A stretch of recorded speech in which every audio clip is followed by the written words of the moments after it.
Greetings, greetings, greetings, greetings. Yes, this is Arno one more time on the wall.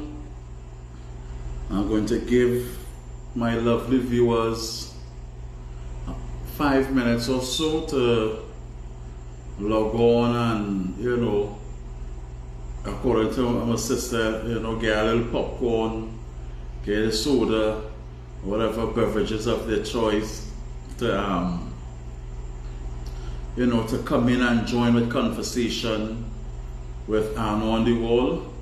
So you'll get a 5 minutes, and then we would get down into some stuff. Well, stuff. So, those who may have questions till the o'clock to shoot out, you may use this opportunity to type and whatever the case may be. Greetings to you, Esther Jones. Thank you for logging on.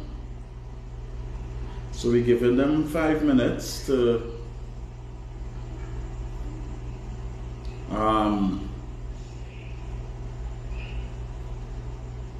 we're giving them 5 minutes to get a groove on, Some of them now turning off the popcorn and now making a little sandwich. They're now pouring one of their finest beverage, some wine, red or white, or some may go in a little stronger than that. So we're giving them a little time, So as you own, if you have anything that you would like to get a little touch on in today's that I could fit in, who knows? It might be the topic of the night, because my topic tonight,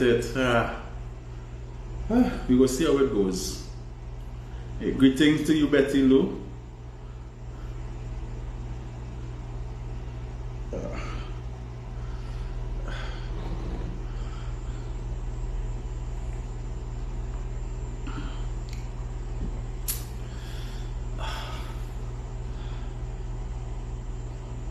Yes, blessings. Of course, indeed it is.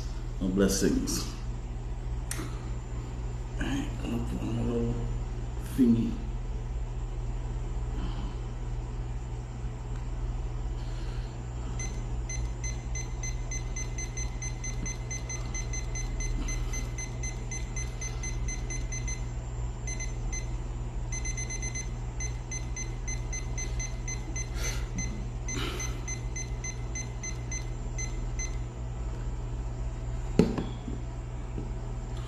Right.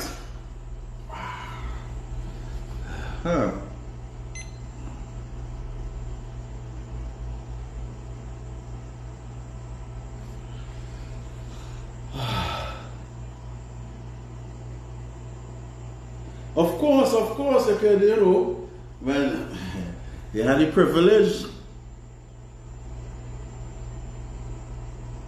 Oh, Esther, okay. Hi, Esther. Welcome to Arno on the wall.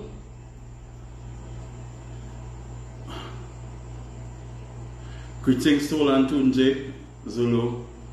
What I'm doing here is a level of enlightenment. I am not here to persuade or convince or force anyone to do anything or change the way of living or they believe or their custom. I'm a person that have been privy or through the divine inspiration have been guided to view things and to see things and accept things a little different from norm. And there's a lot of things that we have been doctrined or we have that, or have been embedded into us, that is nothing more than a tool that he used to keep some of us in suppression or deep suppression. So I'm a person that I'm here, and with the few knowledge, understanding that I have, and different perspective about things, I'm here to enlighten and to share it to those that are interested. Something to give somebody to think about. I'm a person that also I'm open for questions. I'm open for comments, and when I'm giving or when we are having this conversation, I am a person who stands for respect, principle, justice, and truth. Greetings to you, Nyla. So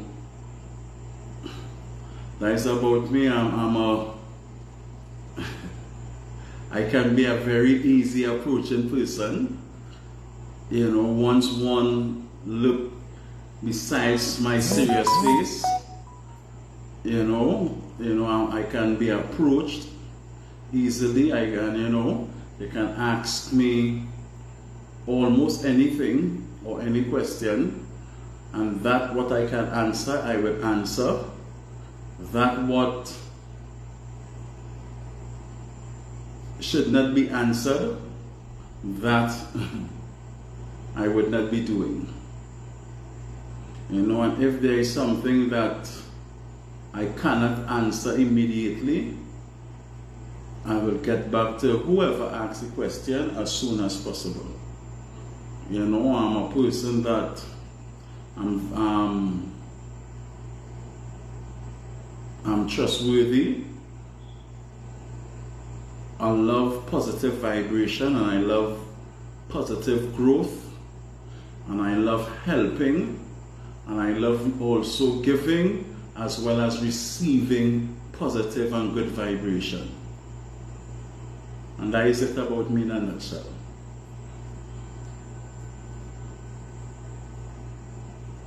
So welcome to this live,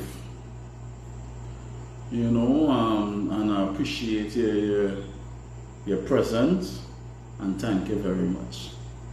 I hope that gives you a little clarity a bit about who I am. Yes, Betty Lou, you say you have a question that you was willing to ask. You may go ahead and do so. As I say, the topic might be based on that. Who knows?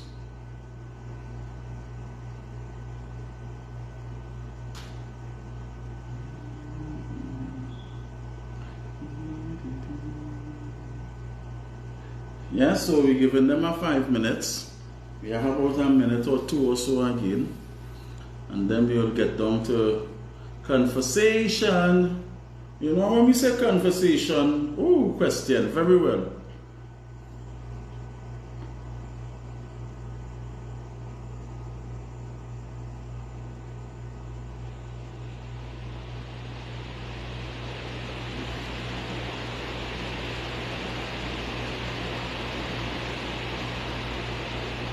That's a very beautiful question, and it's a question that would be addressed tonight. Greetings to you, Alma. Thank you for logging on. That's a very nice question, and it's a question that we can really look into,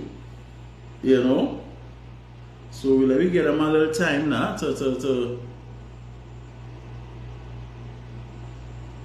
Yeah, it is a nice question. So it's something that we can look into. Hey, greetings to you, Christine. Hey, Courtney John. Welcome to my. I hope this is my first live, but I hope this is not my first viewing, Mr. Courtney John, that you sit down and take in. Greetings. Thanks.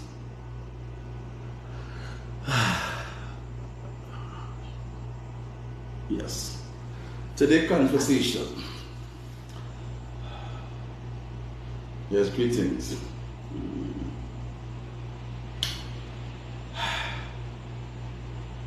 We just given a little time, a little 2 more minutes or so again. Oh gosh.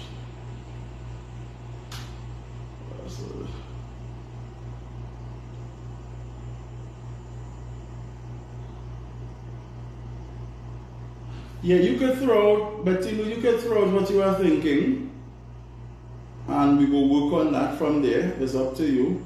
Greetings to you, Helen. Thank you for logging on.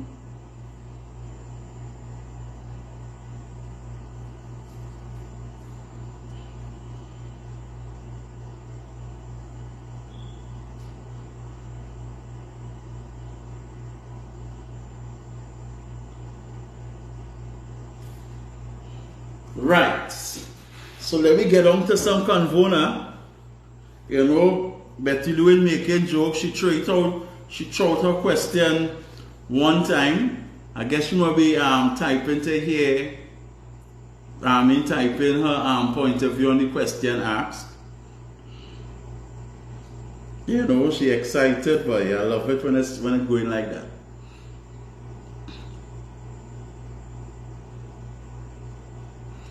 Right. We would hear people, greetings,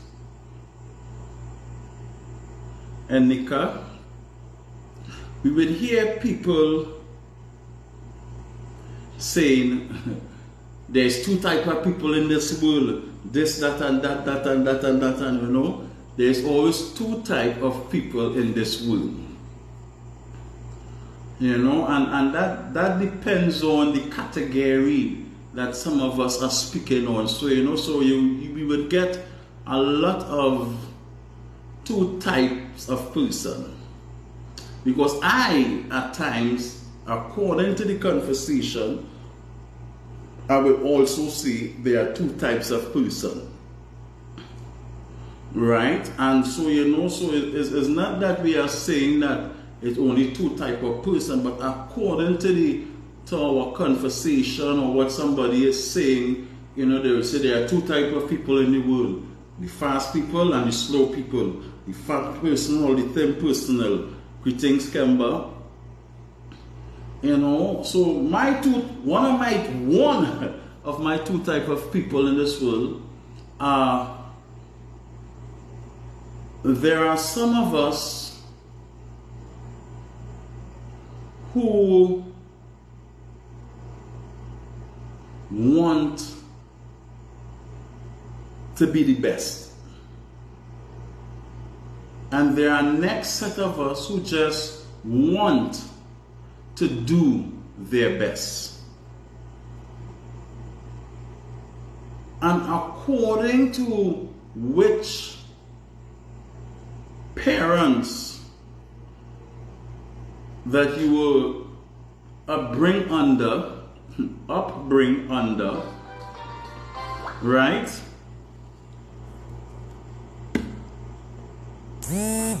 Right. So according to which parents, you know, brought us up, they would, when you go, they send you out, you know, whether it's be to a sporting event, whether it's be to some party, whether it's whatever it is, they will tell you, one parent will tell you, hello, I want you, especially, you know, in the Caribbean, you know, especially in well, I know for certain in Trinidad and Tobago, you know, but Caribbean parents, they will tell you, you know, when you go out there, I want you to be at your best behavior, or go out there and, you know, be your best or do your best. And there are some parents would tell their child or children, go out there, you are the best. And while it may have a good impact on telling a child you are the best, if we are not careful the way how we throw out that term or that figure of speech, we can help mold, create, or enhance a monster. And what do I mean by a monster? Not somebody bowling around, you know, but a person who start to think that he, greetings Kim, that he and or she, they are the best. And once it is not curbed properly, these people, children who turn into adults, they start to have this concept that they are better than because they are the best. You know, if they go and they play in whatever team activity, they want to outshine the whole team. You know, they thank you for sharing, Kim. Their intentions is to outshine the whole team, their own team, you know, because they are the best. So, you know, they want to put themselves in a way, in no strenuous position because that is not for them to do because they're the best. And you know, if it's soccer or football or basketball, they would want to always get the ball and if they go in and score or make points, you know, they want to do it.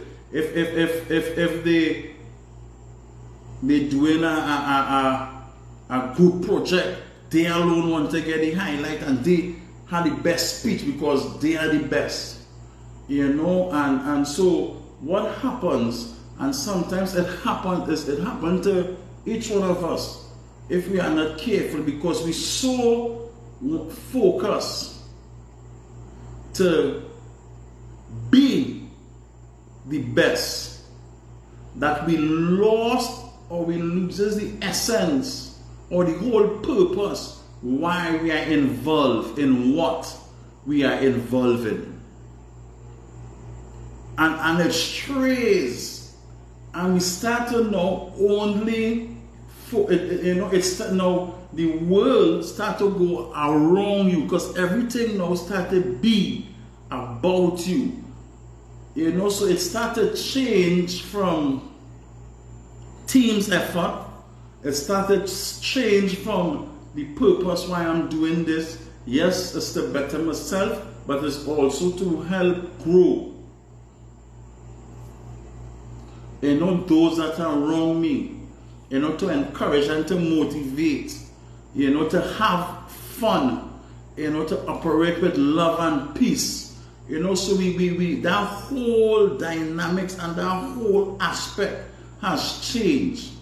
And it allows us to take whatever event, whether it's a sporting activity, whether it's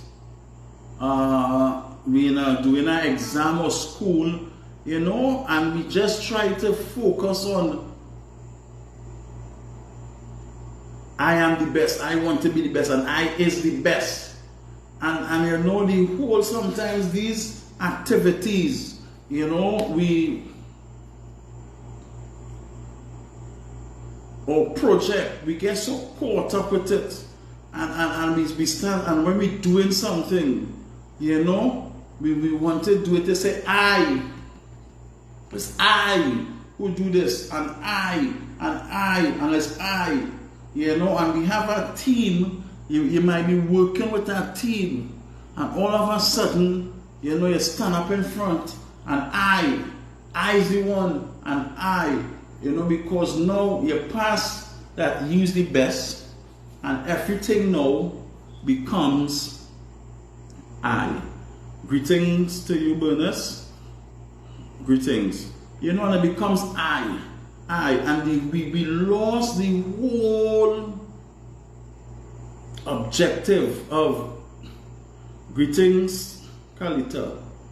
You know, we lost the whole purpose and the reason why we are doing what we are doing.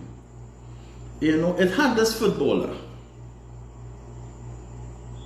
and he trained extremely hard. And he became good in what he does. And that being said, greetings to you, Kizzy. That being said, when he started to play or partake in his team sports, you know, he alone want to be on top to seek everything, and he's not taking time to study or to bring up his team players. Greetings, Roxanne. Greetings, Joy. Thank you. You know, and they so focused in you know, I being the best. And when he stopped playing with that club, he went to another club. You know, and when he went to that other club, he felt that he was greater and he was better than all the players that was there. And the club started to mash up because he was not going there with the intention to work as a team. Because he so wants to be the best. He wants to stand out from everybody else. He lost the whole aspect and the purpose of why he's doing what he does. Because he started to now focus, and the attention and everything must be about him. You know, but the difference is doing your best. It doesn't mean that one ought to come first in class and surpass the rest with marks, you know, because I am the best. It doesn't mean that one should outshine the next in a sport or activity, you know, to be called I am the best. But what it means, if a person who goes there to try his or her best, it means that there is always room for improvement. Now, when you look at actors, you know, particular actors like, you know, Denzel Washington, Morgan Freeman, or you look at basketballer Michael Jordan, or one local cricketer Brian Lara, you know, or Messi, or let me say Pele, you know, they have never looked at the concept as they are the best.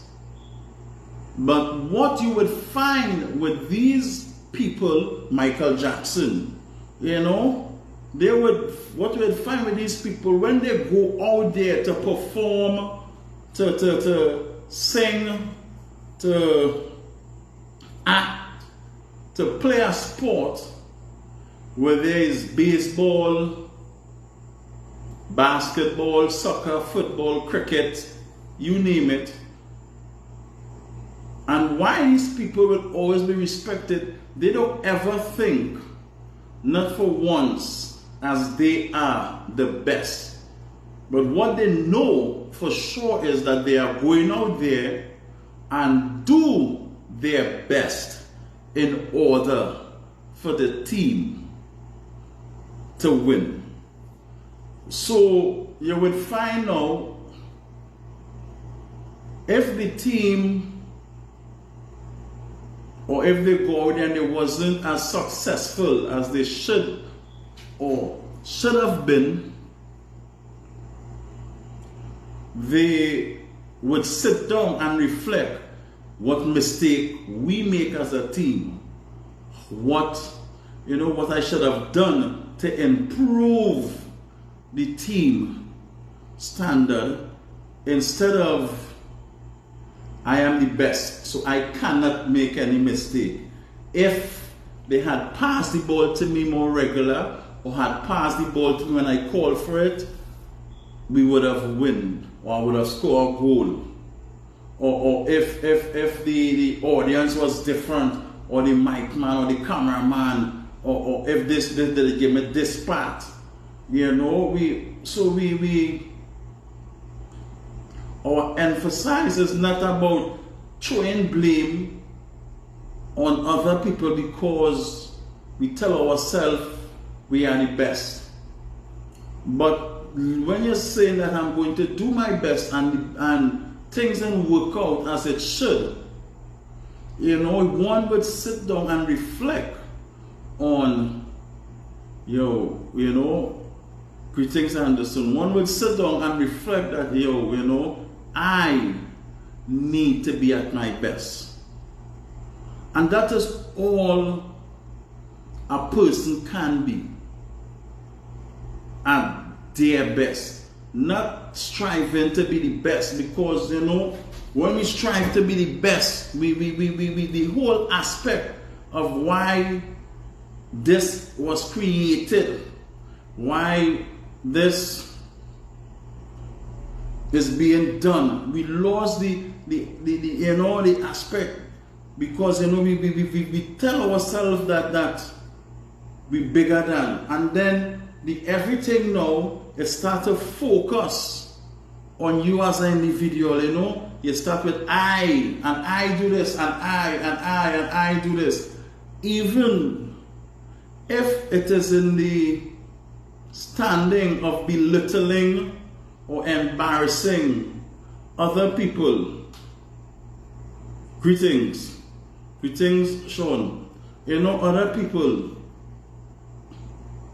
we so caught up in becoming the best that we do instead of see that being, want to call ourselves the best, that it has created an impact of, being too proud, feel that we're better than, and we lost the whole focus and the whole dynamics of I want to be the best, and then being the best in whatever activity or whatever I'm involved in.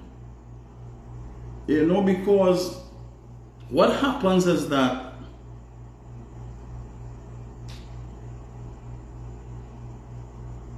when we fight to become such, we turn everything in a competition.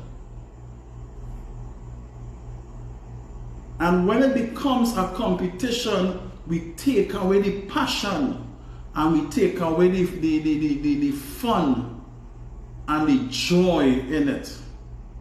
You know, we can't laugh because, you know, I ain't looking the best, and or I ain't doing, or I's not the best. This one better than me, and you know, so that whole concept, that whole purpose, we have just allowed ourselves to deny ourselves that peace and comfort.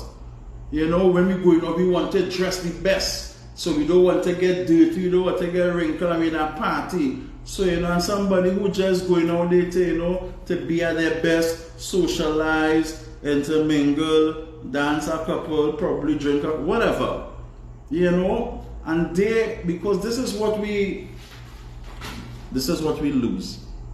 We lost the whole aspect of enjoying the moment. You know, in that moment, you know, being the best there in that moment, to enjoy the moment with the people that are around you. You know, so we get involved in the moment. You know, instead of we becomes isolated from the moment because we tell ourselves that we are better than, and that we are more superior than, and this one is good enough for me because, you know, I am the best. And it plays a false image in our head, and we lost the whole essence of, or the purpose of doing what we want to do. You know, and we take away that energy from it. You know, at the end of the day, we might tell ourselves that, you know, we win something, but the truth of the matter, the amount of stress and energy we put out for attention that was not necessary, you know, it doesn't really worth it. You know, because what we want, you know,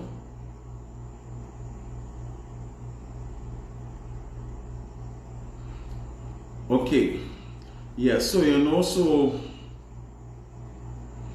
and when we do these things, the whole demeanor and the whole meaning is, you know, it breaks down everything. You know, and so it turns into, you know, everything. When you say, is this a spirit at work? Every action, every behavior, every movement, you know, thoughts and all, is governed by our energy. It is governed by a vibration. There's always a connection. You know, greetings to you, Madeline, Mrs. Defoe. Yeah, you know, everything that we do is governed by an energy. It is governed by a vibration. It is whether we believe it or not. It is governed by a spirit or by a force. Everything we do, you know, our moods. That is the reason why you would go somewhere and you will sit down by people, by a person, and, you know, to yourself, you might say, you know, this is, it might be a rejoicing or a laughing or you know, peers and everybody socialize, you know, probably it might be wherever, holding a discipline of worship or whatever it may be, and it might be by somebody, and the energy so heavy that you and all start to feel that energy of heaviness. You know, sometimes you may have friends or people that who may know you, and people who may know you, and these people who you know, or vice versa. Sometimes, you know, when you speak with them, you know, they're so depressed that sometimes you're speaking with them and that energy so heavy, or that vibration so heavy, you and all start to feel depressed, you know. And coming back to what I'm saying, so sometimes let us have people who have that spirit of competition. They're very competitive, that energy. So, you know, they would meet people, and people, you know, who might be open or easy to gravitate, you know, because they are not grounded. You know, they fall in that bandwagon, you know, because things that they are told, it plays tricks on their mind, on their senses, and it forces us, or it allows us to become contaminated.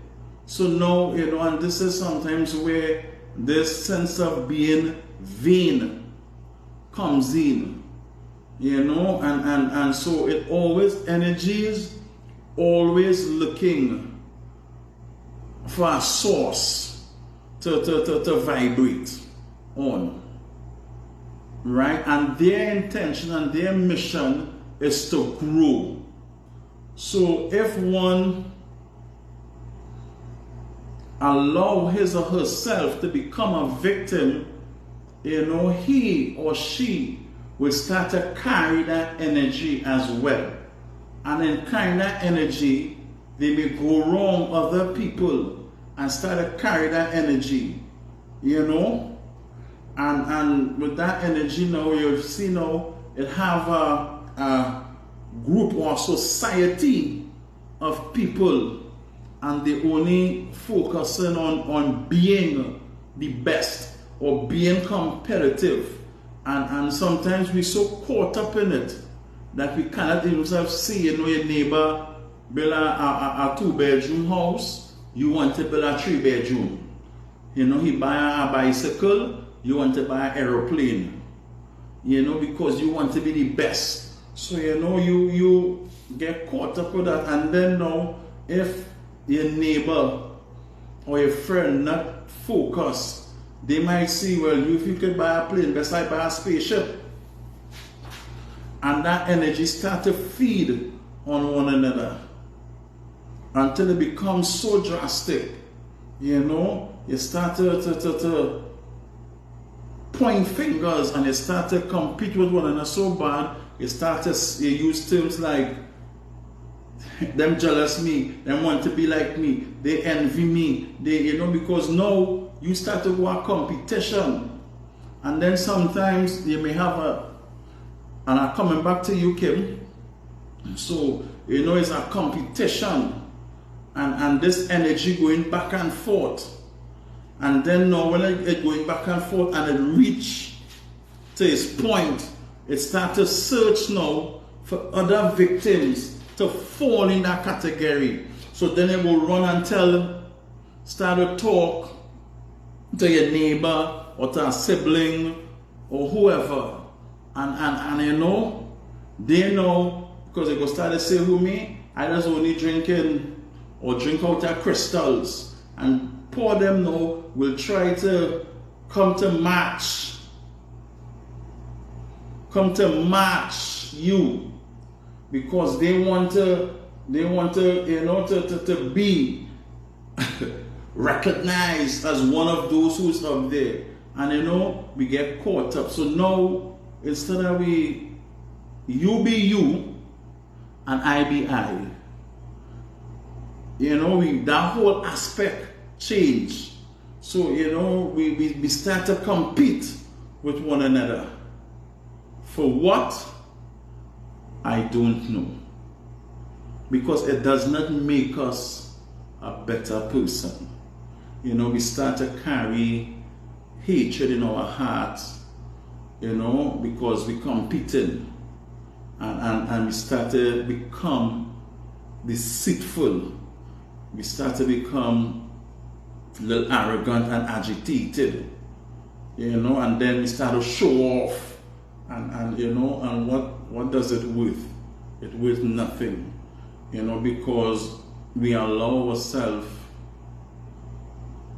to be caught up, you know, and then when we reach a position where we can't go no more, or we will just step off and, well, me, I wasn't studying that, or me going to competition with you know, and but you've been going to competition, but just you cannot go any further, so you decide to let go, and then when you let go now, since you can't get the grapes, it becomes sour.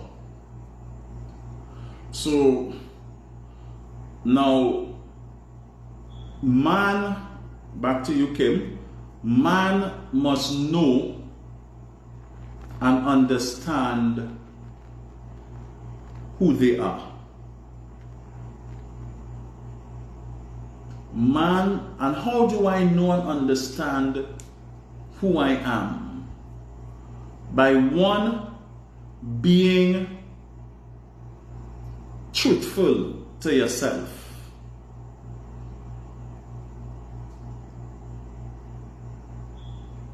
And being truthful to yourself, all it means is one needs to be identical to what really is. I'm not saying that one should not be aspired or inspired to have the best. You know, I'm not saying that. You know, but the best can be relative. You know, a man best could just be a pair of slippers on his foot, so when he walk, you know, stone or he ain't gonna mash anything to protect his foot. And our next man best is to wear wherever brand name slippers going now. He want to wear, you know, that is the best. But you know, so once you understand exactly who you are, you know, why you're doing what you're doing, and you're not doing what you're doing for approval from John Public, but you're doing what you have to do because it's the right thing for you to do. I'm not doing it for no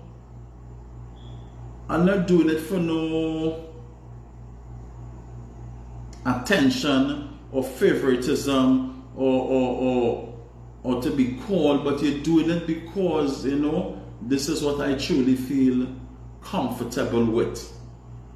So when you sit down and you realize a person who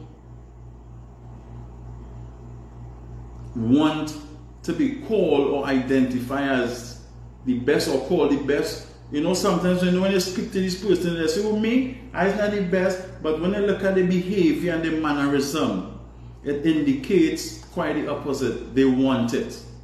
And I mean, as I say, nothing in wrong in wanting or looking the best, but we need to stay focused, you know, because we, of course, we want to be the best that we can be, and not be the best to become better than anybody, you know, because it's not a competition. We are not competing for anything, you know, and most of all, what we just find, because we just be competing for attention, and that's it, you know. We find ourselves competing for attention. We find ourselves competing for favoritism.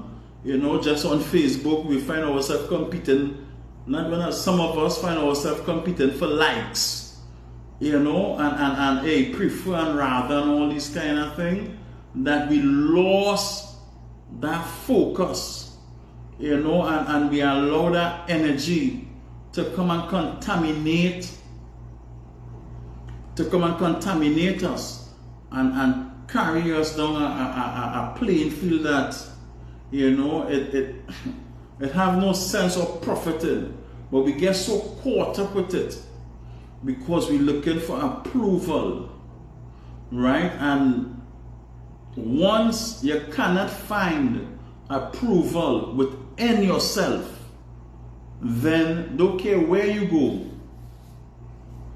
that approval would not come comforting to you, because now one would therefore have to continue to try to do something to win such approval.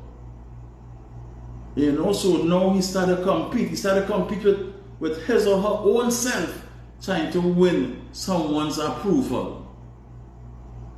And you know, and ourselves, the things that we put in ourselves through, whether physical strain, psychological strain, mental strain, or even spiritual strain, you know, we are not getting approval from ourselves.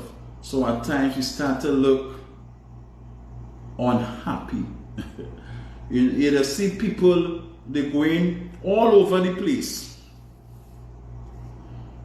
They're traveling here, they're traveling there, they have everything.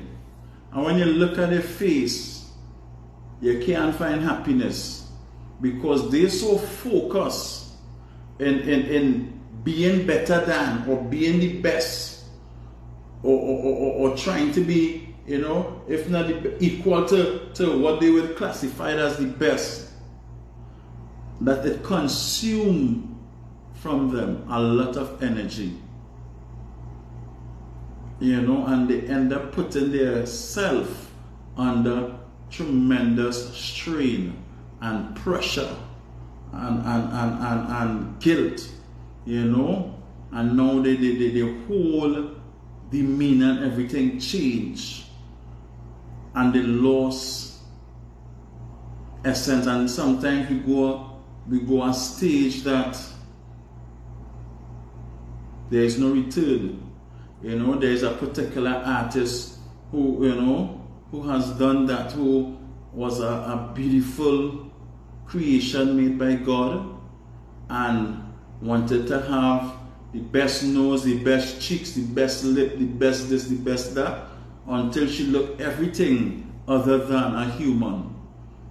You know, and the stage that this individual reached, she or he cannot come back, you know, and this is because we get so caught up in not doing our best, you know, but we want to become the best, that we lost the essence and the whole vibration of what is and what should be. Correct, Kim? You know, so we need to be conscious. We need to be cognizant of the fact that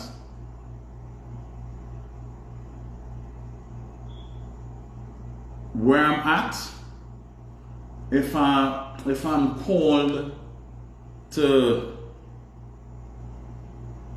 give a sermon, if I'm called to cook, if I'm called to clean, if I'm called to play a sport, whatever it is not to focus on being the best, but it is focused on doing your best. So, and when you start to do your best now, you would find now you would start to cooperate or get people involved, and with that now you will find you are tracking greetings. You will find greetings again, Helen. You will find now you are tracking a different energy or a different vibration with who love to be around you, they love to work with you. you know, they love you because they would hear they using remark as, you see, this individual, when they come, they just really give you know, they just give the best, they just give everything, you know, and not who he or she, you know, he feel he better than, you know. So the kind of greetings and the energy that one needs to use to build him, because a positive vibration, because your energy, you know, it giving off a particular vibration that inspiring people to give and to share that energy, a positive vibration, right? There was a story, and you know, plenty people they see the story in little different the way how I'm going to tell it. It had this man, according to the story that I've read, heard, etc., etc. It had this man who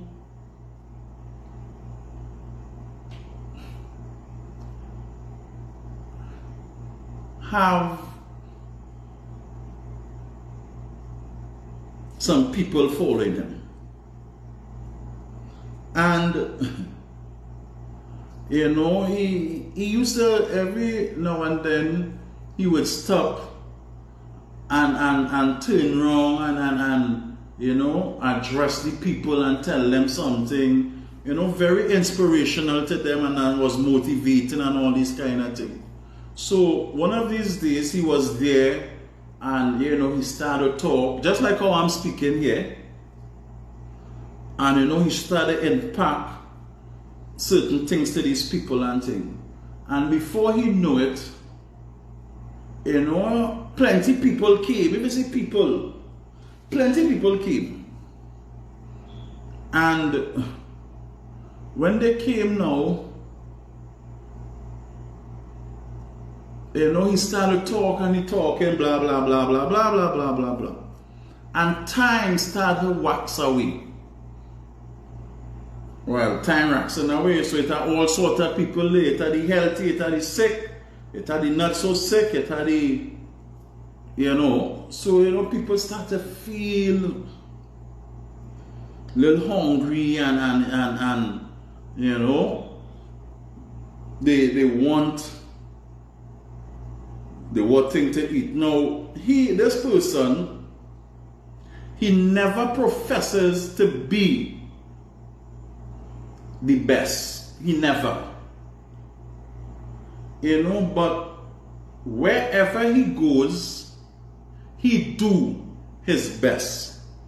And because he do his best, the crowd that he attracts is a different set of crowd, because they're looking at him in a way as somebody who they could talk to, or who they could learn something to share with people that he may not be privy to share to, you know. So the crowd he started to attract, it was of a different energy, and not a crowd who just there for the show and for the prettiness.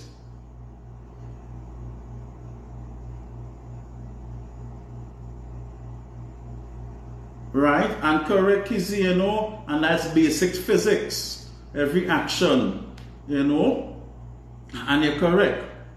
So with that now, he did. And you know, somebody, they started saying hungry, so they started murmur, hey, we hungry, boy, right? And that day, you know, somebody had a little biscuit, and that person, you know, he walked prepared. You know, he's a man, you know, sometimes when you're young, our parents will either tell you, walk with a little snack in your pocket so you can eat something, or eat something before you go. Right? So he walked with a little snack, some little sandwich and meat or peas or wherever. And when he went there, he because of the man who showing them, I'm being, what I'm doing here, is for the people, and it's not about I want attention to be called the best. So he was inspired by this man. So he offer, this is the best I have. I have some bread here, and I probably raise this fish, and this is the best I have. This is the best I could do. And he give it up. So when the man say it and thing, he say, what boy? This is what you could do. So he started to break pieces and he started to share. Right? And out of all them people who was there, that man wasn't the only man who walked with something to eat. Other people as well, they had things to eat. So they start to share whatever they had. This is the best I have here, and this is the best I could do. Let me see how far it go reach.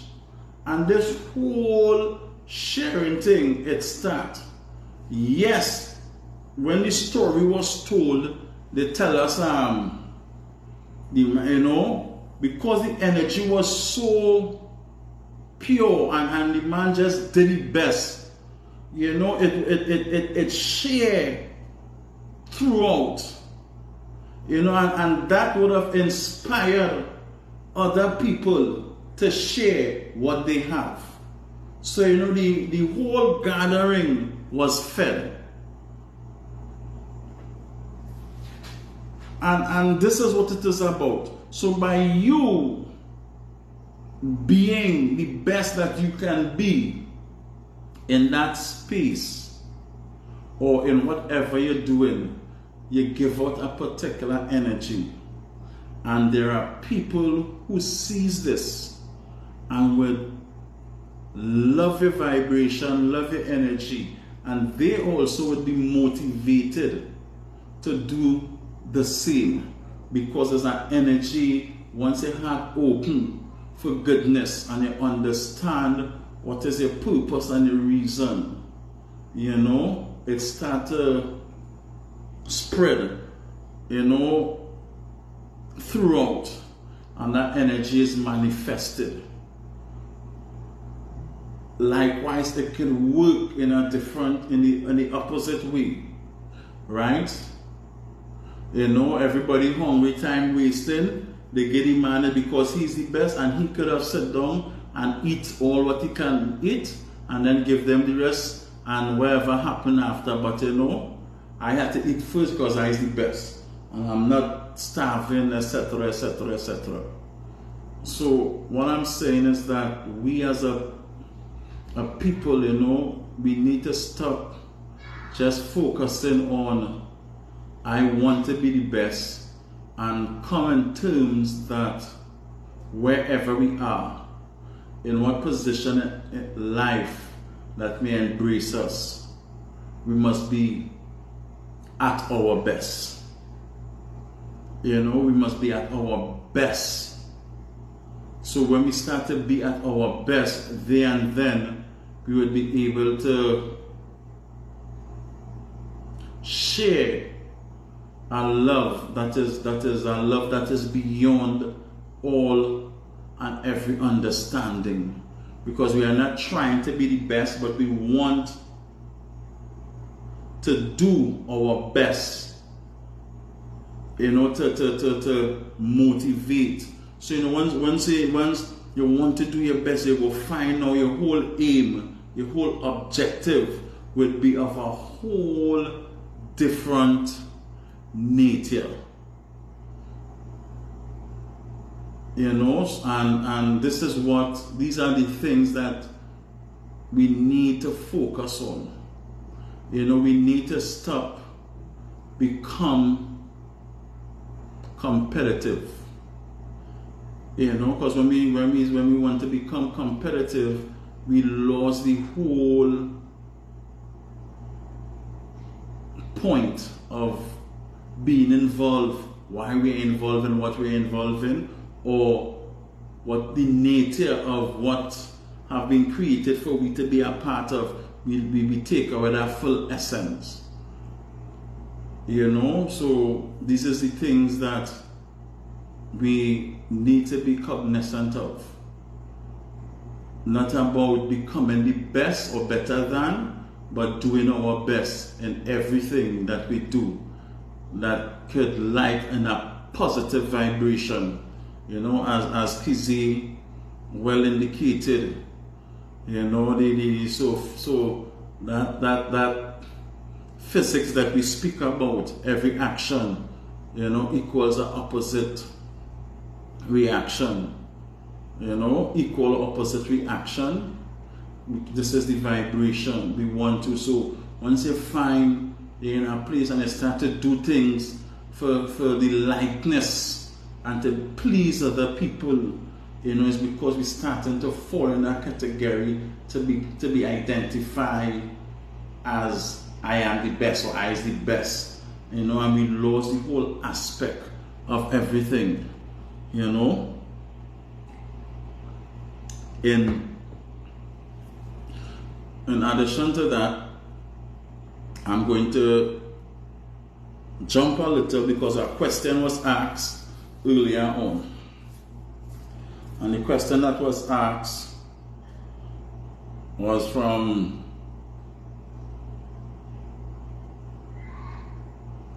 Betty Lowe. I'm trying to find it. Which was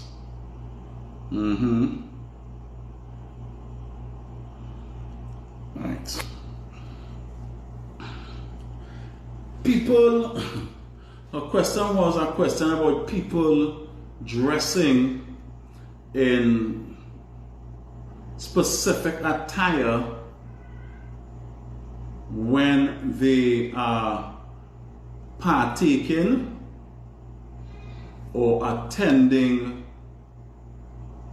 gatherings, whether it be, well, you know, but spiritual gatherings, you know, spiritual garments.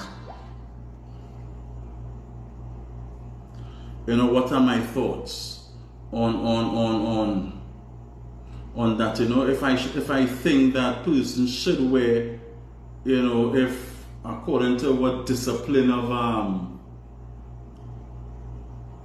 spirituality they are under, and it is required for certain clothes to be worn, if they should wear it.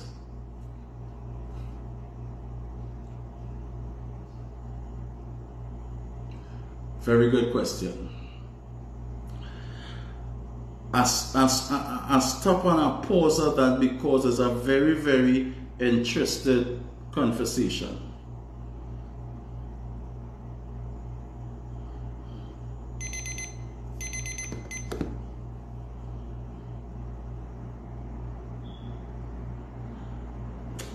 Right. All ceremonies, all functions, all rituals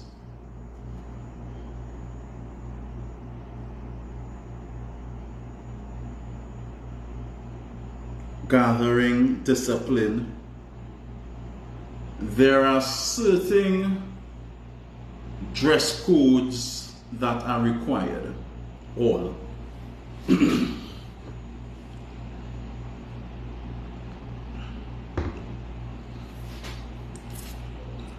And these dress codes are required for one main reason. There are other reasons, but for one main reason. So that one can be identified as one. For one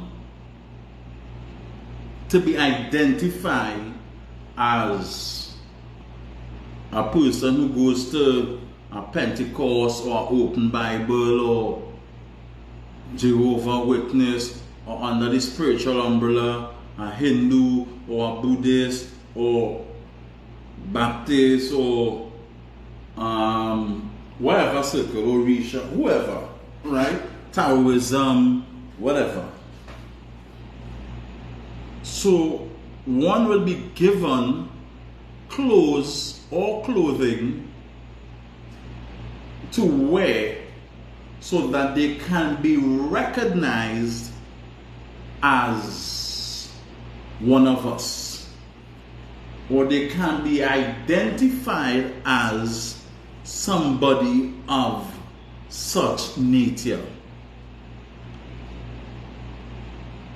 So you may go where, and you may be required to make something or wear something in a particular style, a particular color, and a particular way, and a particular manner.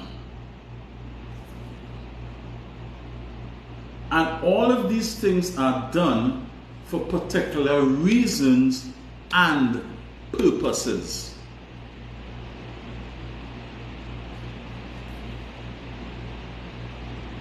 And oftentimes we, emphasizes on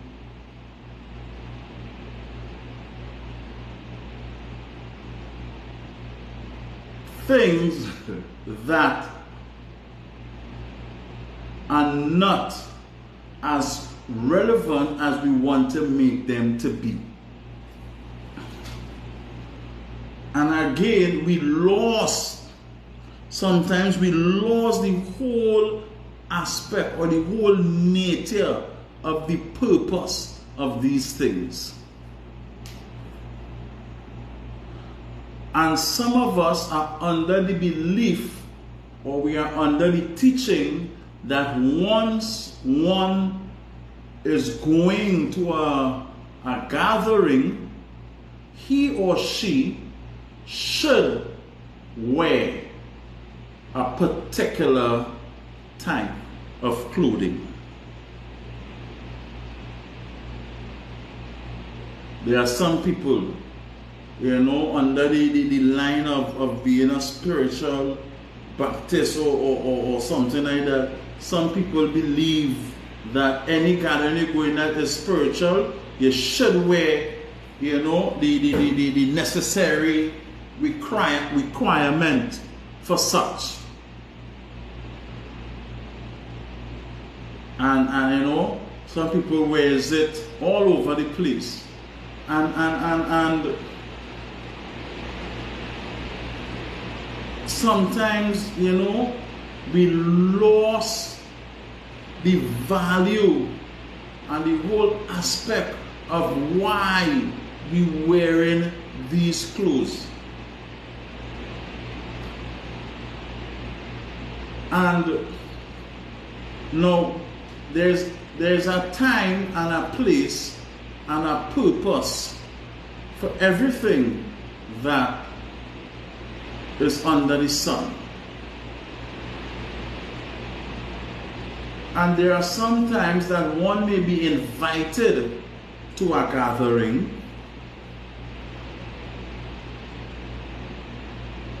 right? Whether he or she is officiating in this gathering,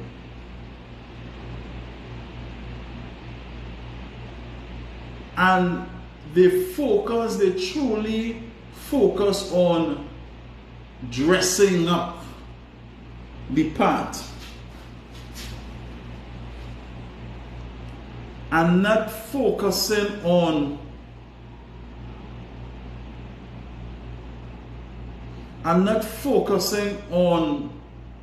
the reason and the purpose why they are dressing the part.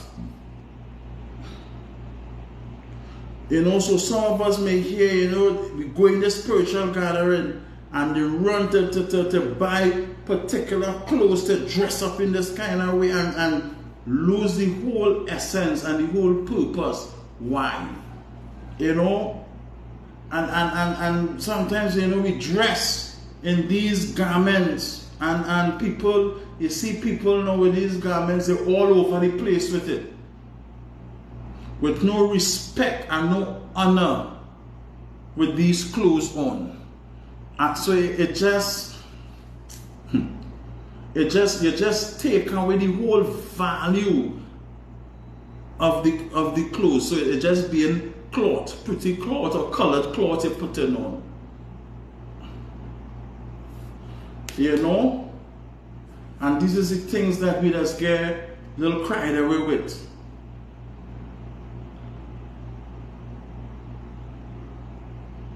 And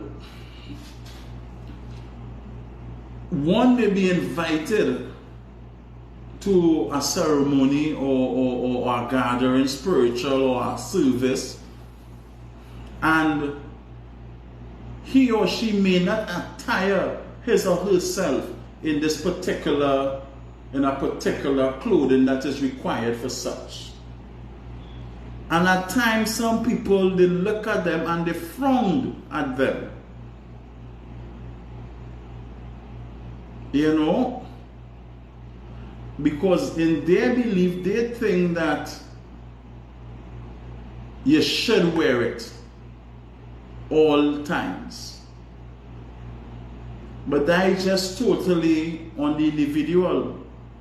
Because if you was invited to somewhere, to something, and you attire yourself respectfully in terms of, if it's a female, you know, you're properly covered, you know, or if you're a male, you know, you're not having certain things exposed, you know, and you attire yourself respectfully and thing, that is as well and fine personally with me. You know, because, you know, sometimes some of us who like to read, you know, and thing, you know, and they just stand up and they will hear them saying, rendering your heart and not your garment. You know, in other words, if it's this at the time is what you're wearing, and you happen to be X, Y, and Z, or you want to go so and so and so, you know, but it's once your heart is within that particular vibration. Now, according to what you are invited to, and then according to what part you may have to be involved, then and the attire is required of a particular garments, then by all means necessary, you should.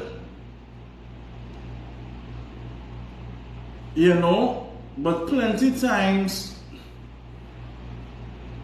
we focus on these things. If a police officer or a doctor or a judge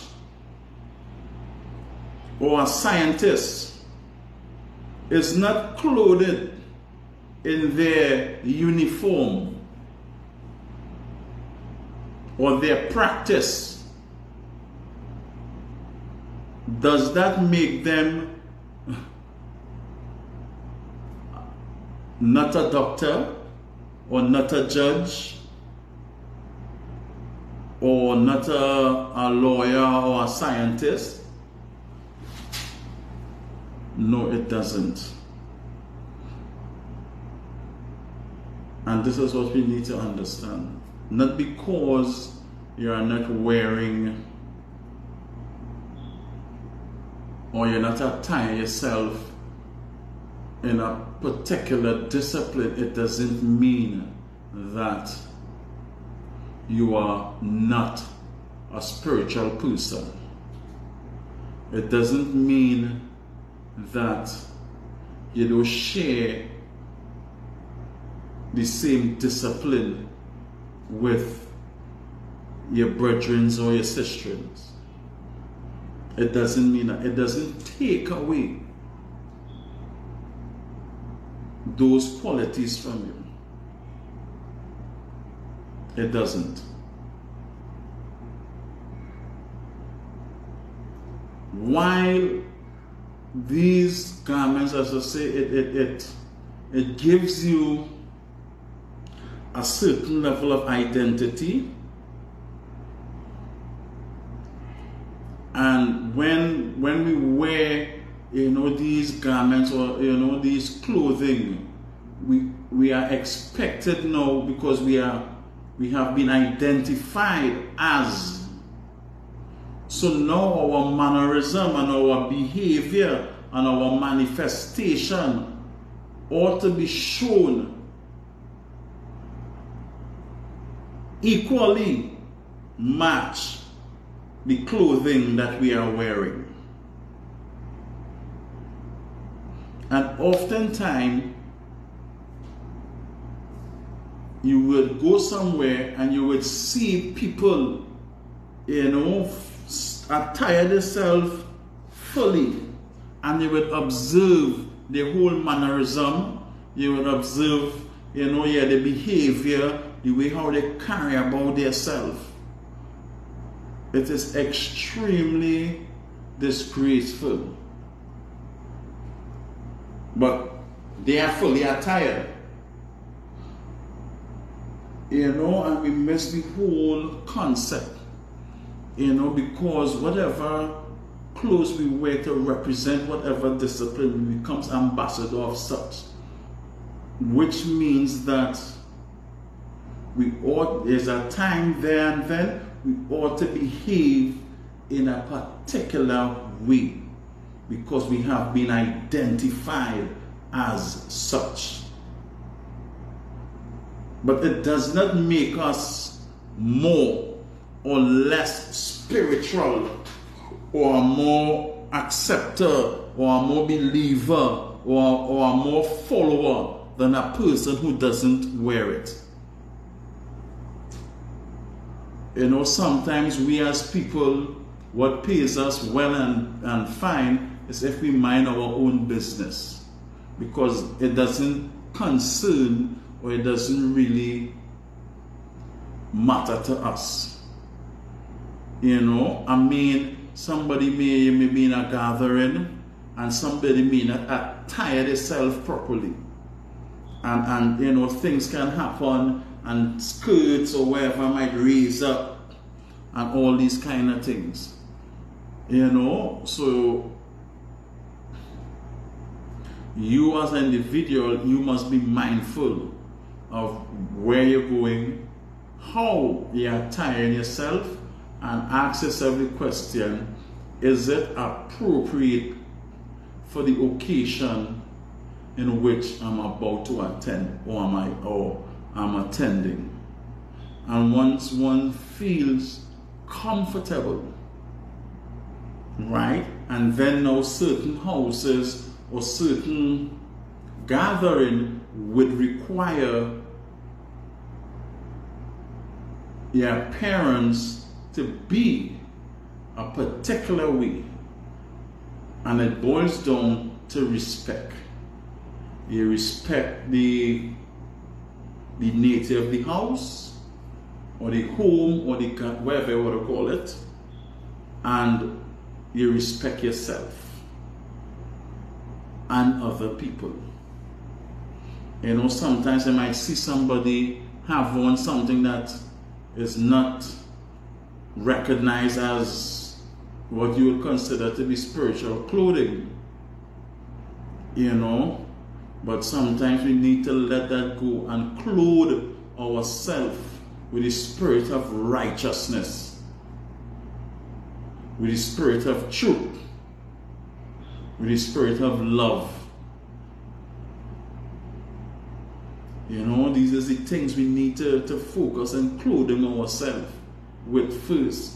Because if we don't have these things, the clothing of justice, if we don't have these things, and we put it on what we consider to be spiritual clothing and thing, you know, is a waste of time. So it all boils down to you know, it boils down to what function you are attending, it boils down to what part you are playing, and it boils down to the respect of the space that you're going into and the respect of the people. Because you may be attending somewhere and you know, you are asked to wear or to dress in a particular way. So with these things in mind, you know, one should let common sense prevail and dress accordingly. If you're just invited to something and you know, you want to throw on a top on a skirt or whatever, something that is appropriate and soothing for the occasion, you know, one should feel comfortable to do so. You know, but if these requirements are asked or needed, then and one is decided to attend, he or she should observe such.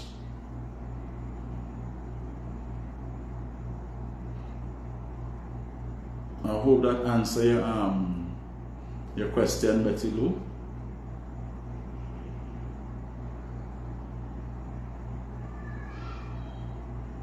So we are here and you know, we are asking, or I am asking anybody who have, you know, this is the time we reach now, anybody who have a question, you know, who will be willing to ask a question can do so now.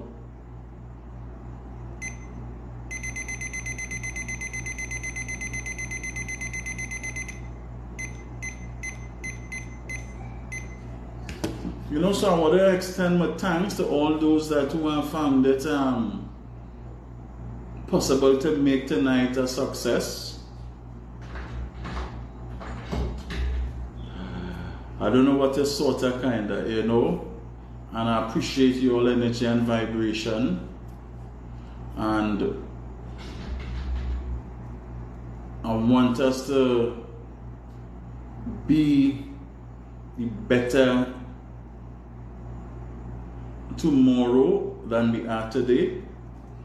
So what I'm saying is that I want us to search ourselves and examine our whereabouts today and yesterday, and if we find justice in our action and our behavior, let us continue and move upwards to better it. And if today we was not as positive and as good as we should be, we have an opportunity tomorrow, God's willing, to make it a better space. So let us continue to function and to operate in positive vibration. You know, it sometimes it does be extremely challenging. Sometimes you just try to be so positive and you have a good spirit and you have a good vibration and things going good, and it always some idiot, as we would say, always had to come and throw off that vibration.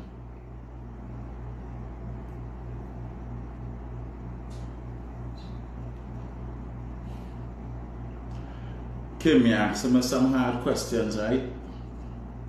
You asked me some questions that could lead to some problems, but I love it. That what we're here for.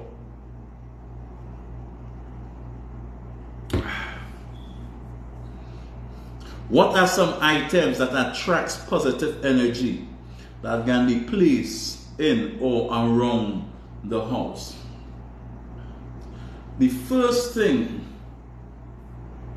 that we can do to attract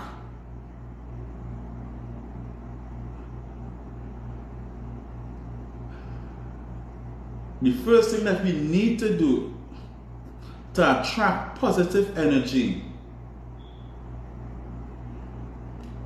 is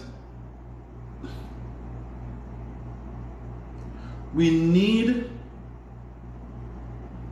to clear our space. I want to say our space, I'm speaking about first we need to clear our mind. How do we clear our mind? You know, sometimes we come from work, from class, from a meeting, from out the road, from across by our neighbor, and thank you, Helen. You have me blushing. Stop it now. Oh gosh, why you doing me that? You're throwing me off there. You have me off balance there, Helen. Just now, let me catch myself. I'm coming back to your Kim. Just, Helen, throw me off. Thank you very much. I'm gonna wipe a little tear just now. Right, my word. And thank you. So firstly, we need to clean or clear our space. And also, there are times you would come into a space, or I mean, from a space that we are so overwhelmed, we are fatigued, and then we come in to deal with, So what we need to do, when we reach home and we take off our clothes and things, we allow ourselves, so we starting to get on, because we're taking only clothes, for those of us who might have children or young child, oh, mommy, daddy, and yes, you're dealing with them, but you're there. When you're reaching the house now, and they put down your bag or wherever you put down, wherever you come from, you go in your bedroom, or in the bathroom, or in the kitchen, in the living room, right there and then, or even as soon as you walk, you walk through your gate, you take 3 deep breaths. You take 1 deep breath, and then you release. You take another deep breath,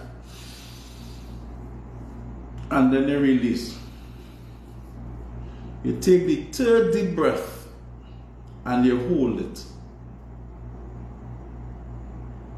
1 second, 2 seconds, 3 seconds, and then you release. And in your releasing, you're going to enjoy that moment in letting out that air. So when you're on your turn, you'll go, yes. So you just release that energy. So when you release that energy, now you're using that opportunity to have, greetings Jennifer, to have positive thoughts. Yes, when I reach inside, I cannot wait to go and take a shower, or to have a glass of water, or to eat some food. So you're starting to think about things that would relax you. You're not studying, oh gosh, how to go inside and how to cook, or how to go inside and how to do this. No. So you're starting to purge yourself.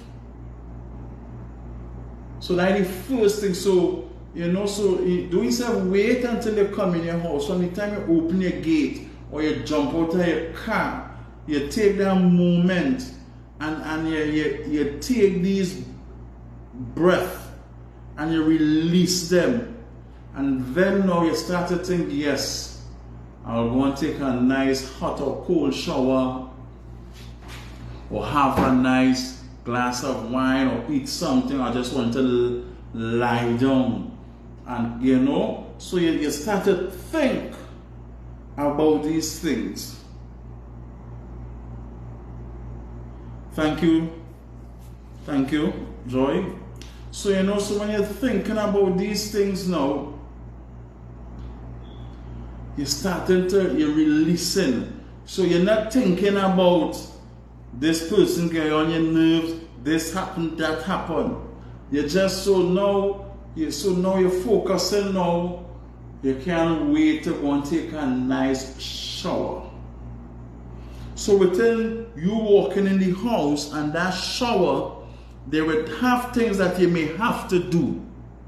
If you have children, mommy, you're home, or daddy, you're home, I'm hungry, however it goes, you know, you're not allowing them to reach you, because you know you're thinking about, you go eat, you feel to eat this or you feel to do this. So you start to focus on that. But you know, you already know that you know you may not be able to reach from outside straight to that. So, but you're focusing on that. So now your energy and your vibration, with that stress release, you release, you know, so that thought now you start to foster a positive vibration. You start to encourage that pleasure of peace. And that is one of the first things. So you know, you walk into your house with a different energy. You walk into your house, greetings Nicholas. You walk into your house with a different vibration. So you now becomes the center of that positive vibration. I will take a drink.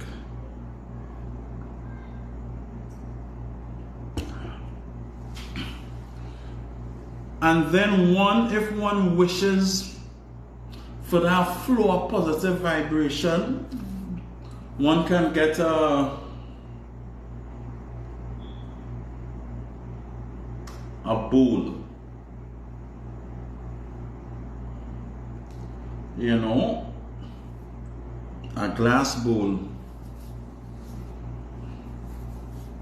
or a glass bowl, preferably crystal.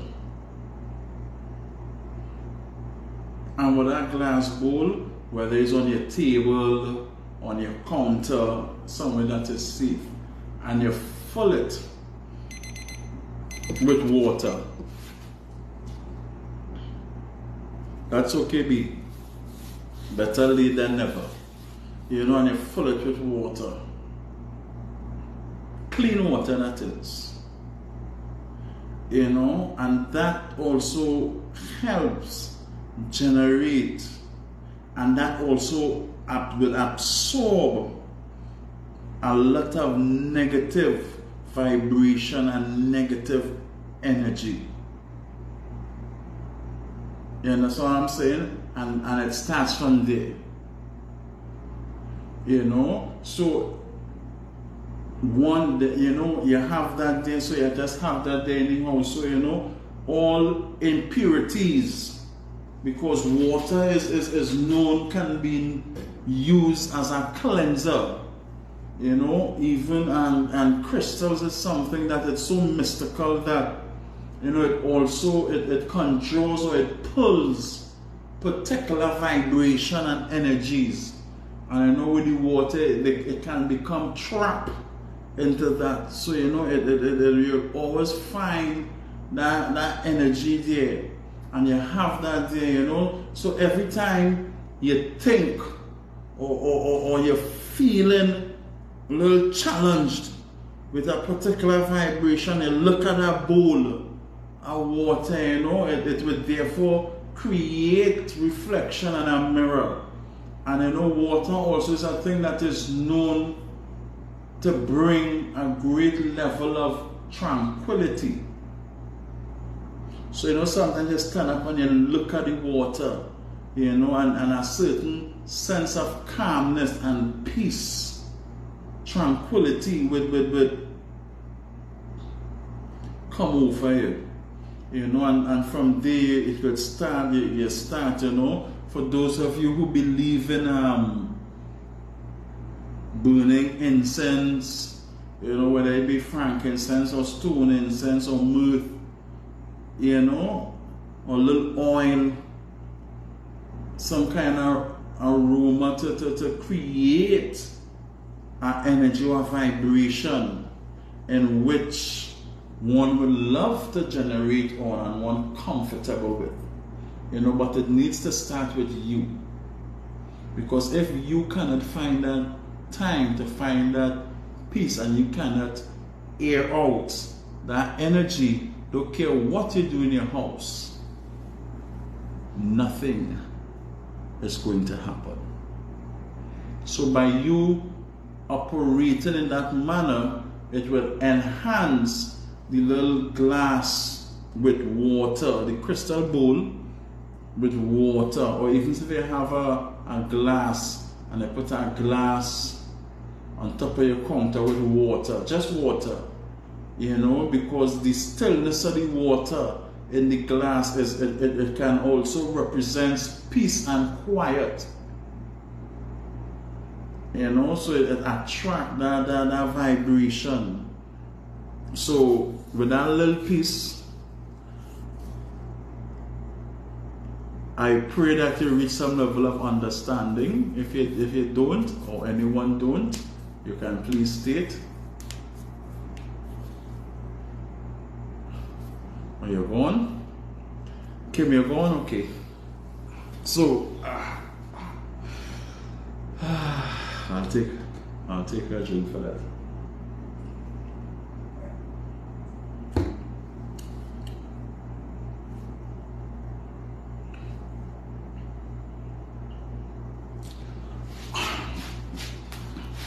How often you shall change it?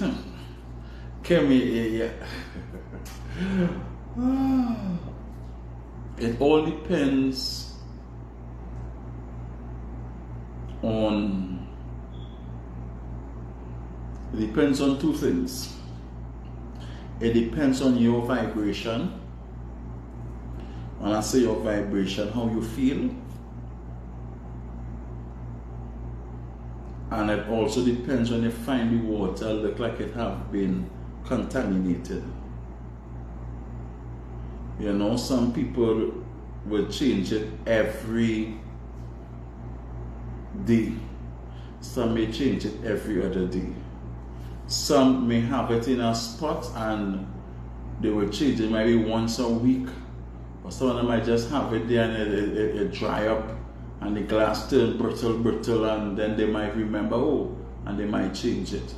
So it all depends on you. But you know, once it starts, something it might start like get discolored. You might see, you would observe different mysteries and things with the water. You know, it might be a little discolored. It might look, you know, when you look at it, you know, you might see the water might be looking still enough, but you would see you know, this conversation, you know, you would see a particular look that you may not be satisfied with, and you change the water, you rinse out the utensil and thing, and you fill it back and you put it back there. What I would tell you is, if whatever dishwashing fabric that you may use to wash your dishes, you should not use that to wash that, because you want it to be of something that represents purity. I hope that brings it to understanding. You ask them for this big thing in this week. Oh God, oh God. Well, I'm going to take a drink. So any more Betty Lou, you say kinda, I don't know what that. You're welcome, Kim. I don't know what that mean, So if you want me to elaborate on it, I will do so. But you need to say what? Yes? So anybody who have any questions, tonight should have really been a question night, So anybody have any questions, have any comments? The topic was little interesting and thing, and for those who have partake and ask a question, those who have sent their blessings, I appreciate it and thank you very much. Continue to view, like and share. To all those that take time off the night and thing, I highly appreciate it. So I just talk so in case somebody have things prudence here. Supposed to be prudence. Yeah. Night friend. Indeed we are. Yeah, so anybody, have any questions, this would be the time to do so. Now remember, if you're feeling a little shaky to ask any question openly, that's okay. And you wish to ask a question, or you wish to be enlightened, well, same asking a question, you wish to be enlightened on something, or you want a clearer, same thing, understanding on something, or just something that we haven't spoken about and you would like to speak about, or want understanding about it, you can personally message me. If there is something that have been taunting you, whether there is a vision or a dream, whether there is a behavior or anything like that, and you choose to ask about it, you are welcome to do so.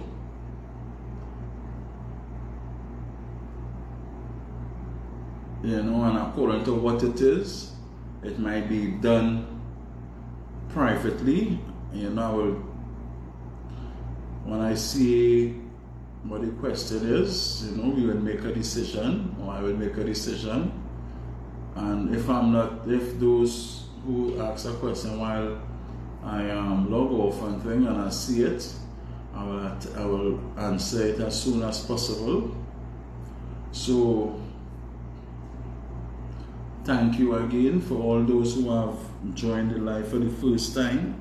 Special thanks to you, and all those who have been on the live for a while and from the incipient stage, special thanks to you.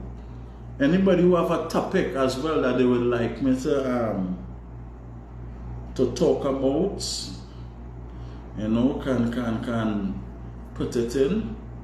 Now, just let us be mindful that you can't tell me to talk about car, right? There are some things that we ought to be a little specific. So if you tell me I want to talk about the coconut tree, what about the coconut tree you want to hear, Why the coconut tree so tall? So then we can get into that. So as I'm saying, thank you a lot for all those who have been on my life, and I appreciate your love and support. So We have no more questions. I thought I was expecting today to have a lot of questions. You know, I was expecting at least Christine to 3 in 1. You know, well, I know Nicholas always do, but he come in a little late. But that don't mean he might be able to 3 in something. You know, special thanks to you, Betty Lou. Special thanks to Kim. Special thanks to Nicholas, Kizzy Harrison. Praises. And also you, Joy.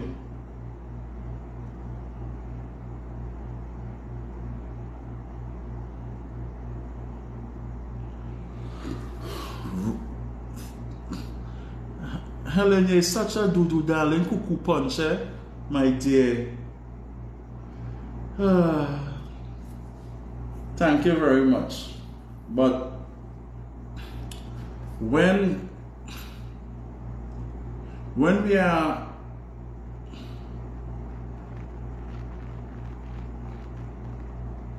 we are speaking and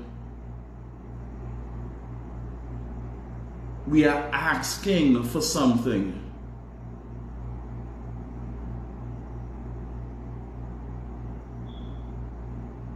when we are speaking and we are asking for something, or we are making a request, or we are giving something, there is, thank you, and we are giving something, there is some things or some words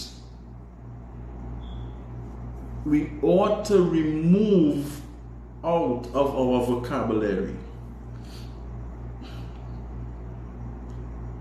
And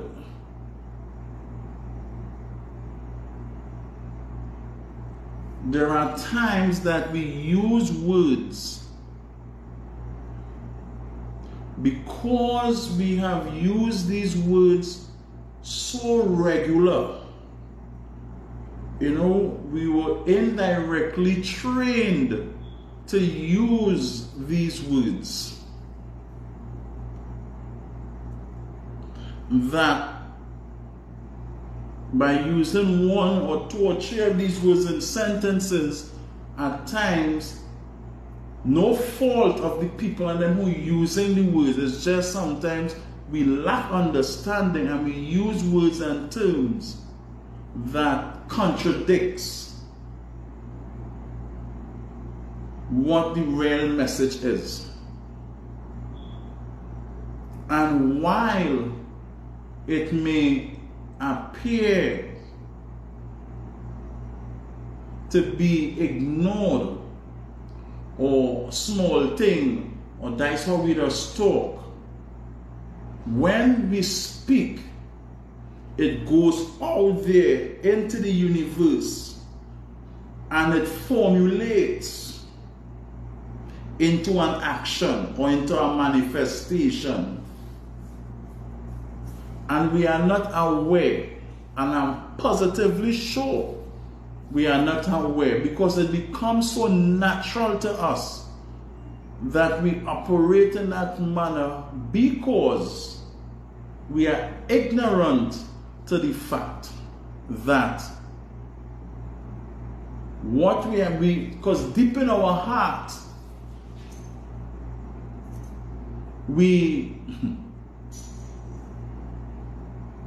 want to give or receive the best. But because of the wording or the words that we use, we create a fight and a battle within ourselves or for the people that we have the well-wishing or the whatever positive vibration. We bestow on them. And we need to be a little more alert and conscious of these little words and these things. You know? And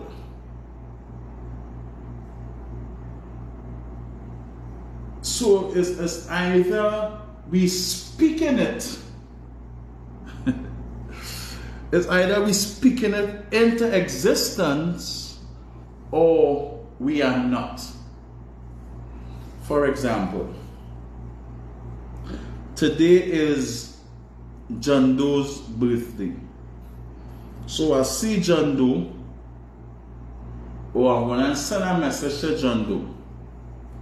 And my message goes like this: Happy birthday, John Doe. I wish you have an enjoyable day, or I wish you have a happy birthday.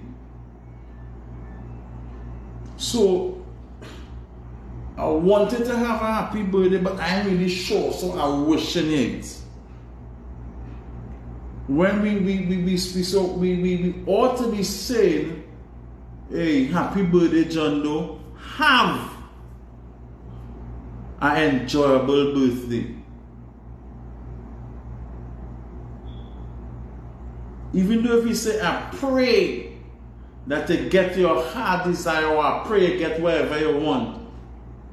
You know, so what we are doing there is we are speaking into existence. We are speaking into existence positive vibration. So when it leaves our body and it goes out into the elements, it attracts positive energy.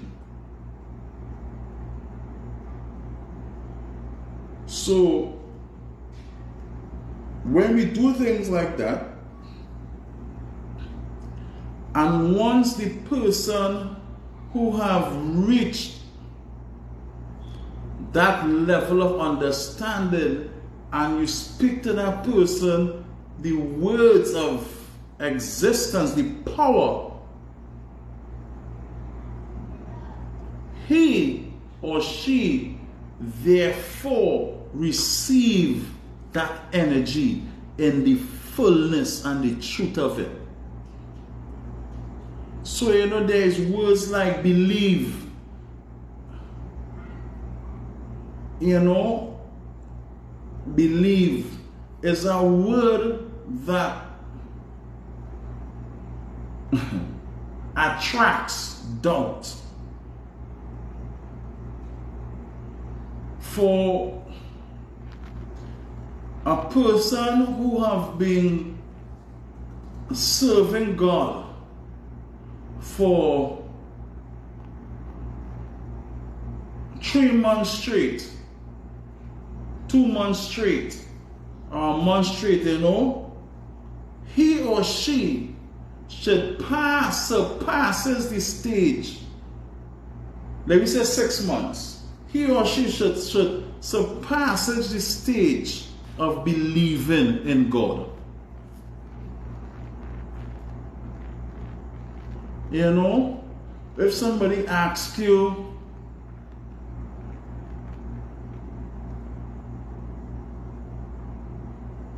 how are you? But I believe I goodness. You know, you're not sure. So it's either you're good or you're not good. So, how are you? If you say with the grace of God, I'm good. Yeah. But I believe I'm happy, I believe I'm happy. You know, or I believe this. There are certain things that can believe. You can believe it will rain tomorrow because there is not a certainty there. Or you could believe it will snow, or you could believe, something within your weather climate, because the possibility exists that it could happen. But there are things that once you reach and you're speaking about you, or you're empowering somebody, or you're taking away something from somebody, I don't wish you could feel better. I want you to feel better. I'm not wishing that, hey, by the time tomorrow you will feel better. I speak it into existence. And when in situation and in cases like that, when you speak authoritatively to someone in situations, the little hope or faith that they have, it builds on that power that you have bestowed upon them. So there are certain words that leaves doubt or does not have an affirmative yes or no.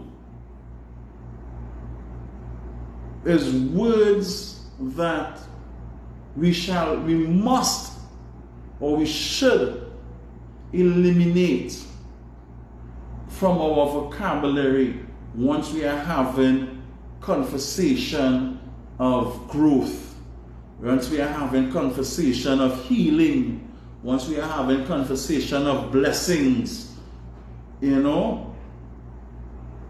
should, believe, wish, I think so, maybe, all these, because we need to speak these things in existence. Sometimes you ain't feeling good, or you're feeling a little shaken about certain things, and you hear somebody say, boy, you apply for work, I ain't feel I might get you now. And somebody tell you, boy, you gonna get you that, boy, and that person boosts you. And I will say, yeah, boy, I can get you, because that power, that authority was spoken into existence. And you have received it, and it have built you. So, we ought to be more focused on the words that we are using, even to ourselves. Not, oh gosh, I will try and do this. I will try and save. I will try and no. I am going to save. I am going to do this. I will do this. I am this. This is what we are going to do. And half of our battle have been won. Because which means we are not giving up until we can get it done.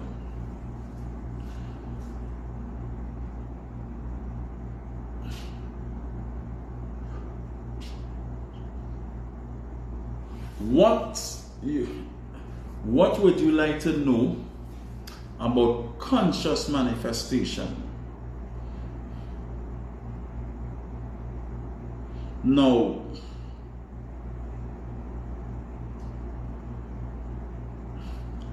manifestation in the light that, now I could say I believe, because I'm not sure, that I believe that you are speaking about is you're going to a gathering, and what some Pentecost or Open Bible or whoever will call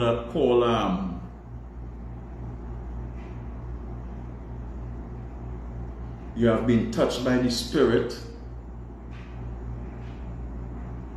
you know, or some would say the manifestation of God, and then others would say, hey, he catching powers, if you know, if it's on that note you're speaking, where, you know, some people would say mounted, if it's, you know, am I on the correct page, Nicholas? Is that the type of manifestation you're talking about, yes?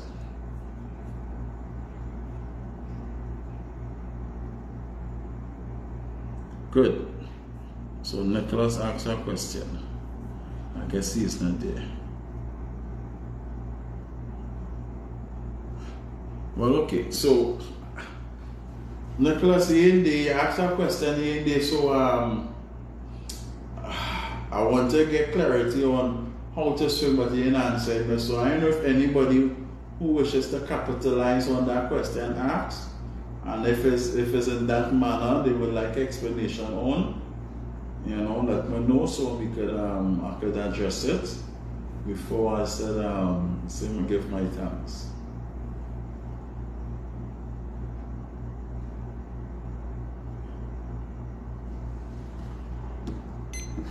Okay. Okay. Nobody?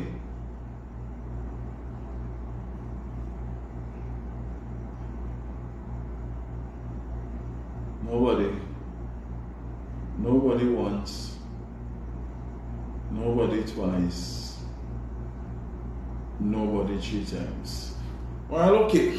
So, Nicholas, I thought you were around to hear me elaborate on it, but I just wanted to be sure it's a manifestation, conscious manifestation. I want to understand where you were coming from before I can elaborate on it. But since you respond to it, if you're talking about, like, you know, gatherings, spiritual gatherings underneath the umbrella of Baptist or Irish or even Hinduism or something like that, that form of manifestation, you ask this big question and now you tell me what inbox me. You trying to tiff my head or anyway, thanks. Because I know kind of sharp and I'm big to dive into that, but okay, do that, inbox me.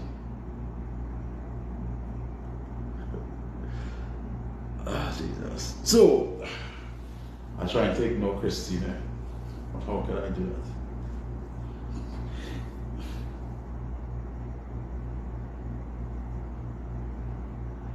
Right.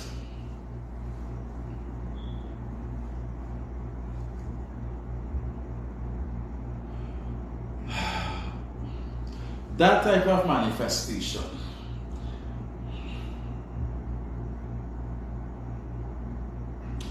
Now,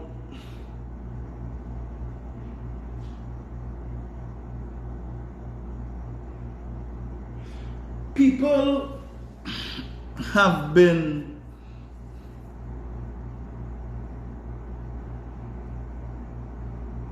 exposed to experience that is beyond the physical explanation that doctors in medicine or psychiatric doctors and stuff like that, you know, scientists, sociologists, etc., etc., etc., cannot give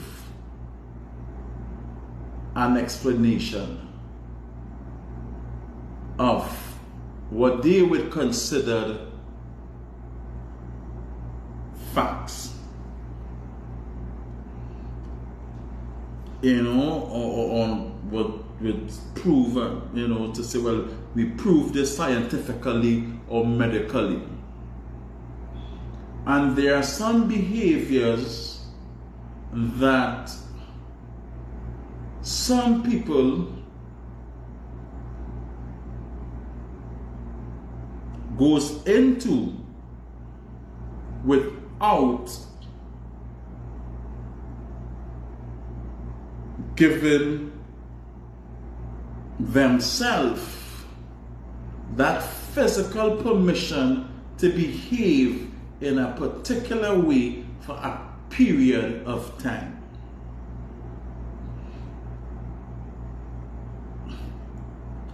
So what I'm saying is, there are some people under different discipline shares this form of manifestation at different levels in their growth or in their spirituality. There are some people who, especially when they're in their spiritual gathering, they become so overwhelmed with a great feeling or sensational feeling that you would hear the singing and the rejoicing and their movement, is, they're moving, and it's like if they're rotating or rocking their waist. I can't say gyrating, rocking their waist from left to right or right to left or in a circular manner. And they are not even some of them are not even self-conscious of their mannerism or their behavior.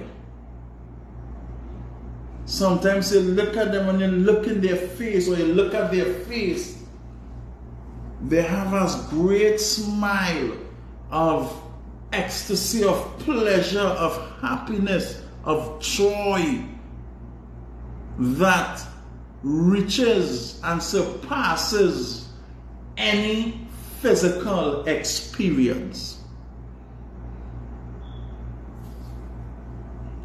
But they are conscious,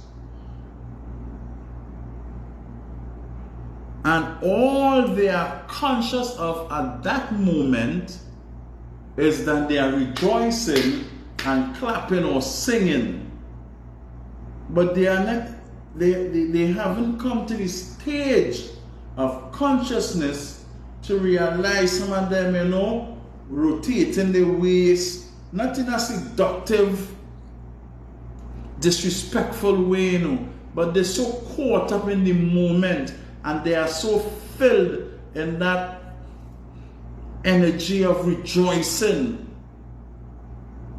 that the whole mannerism and the whole behavior changes. But they are conscious, but they are not conscious to that stage. However, when they become conscious of that stage, they stop. And some of them kind of look wrong and might wipe their face, because shit, I was whining, boy.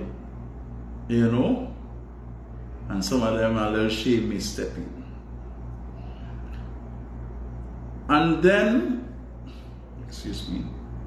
there are other times when, according to this saying, where people are filled with the presence of a particular energy or vibration, and they start to behave in a manner that contradicts the way how they would prefer to behave. But they are conscious of what they are doing, but they cannot help themselves or stop themselves from doing what they are doing. So what happens there is, now your body is not you, but your body is yours. Yes? For you becomes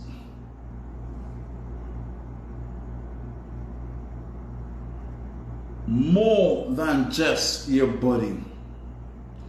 You know, this is where we talk about your soul and things, because your soul becomes the true representation of you and your behavior and your character that makes you you, which is the spirit that you manifest.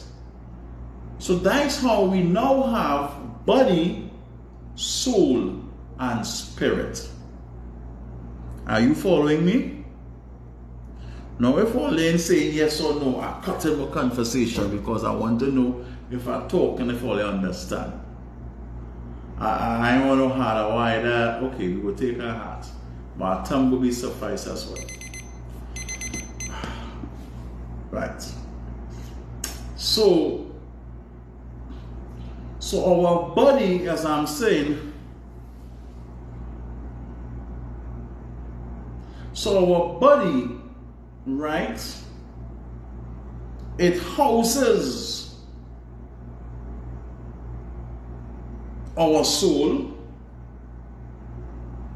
and our spirit, which is our manifestation, you know, the words and stuff like that that we utter, our movement becomes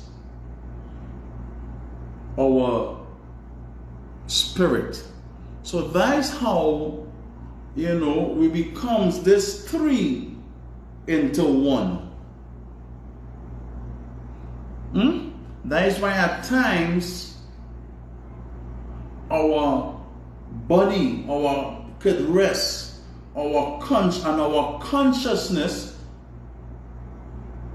you know, our soul can able to be prostrated or lie on a bed or on a chair or wherever, and our spirit can go wandering and bring back messages to us while our body is rested there.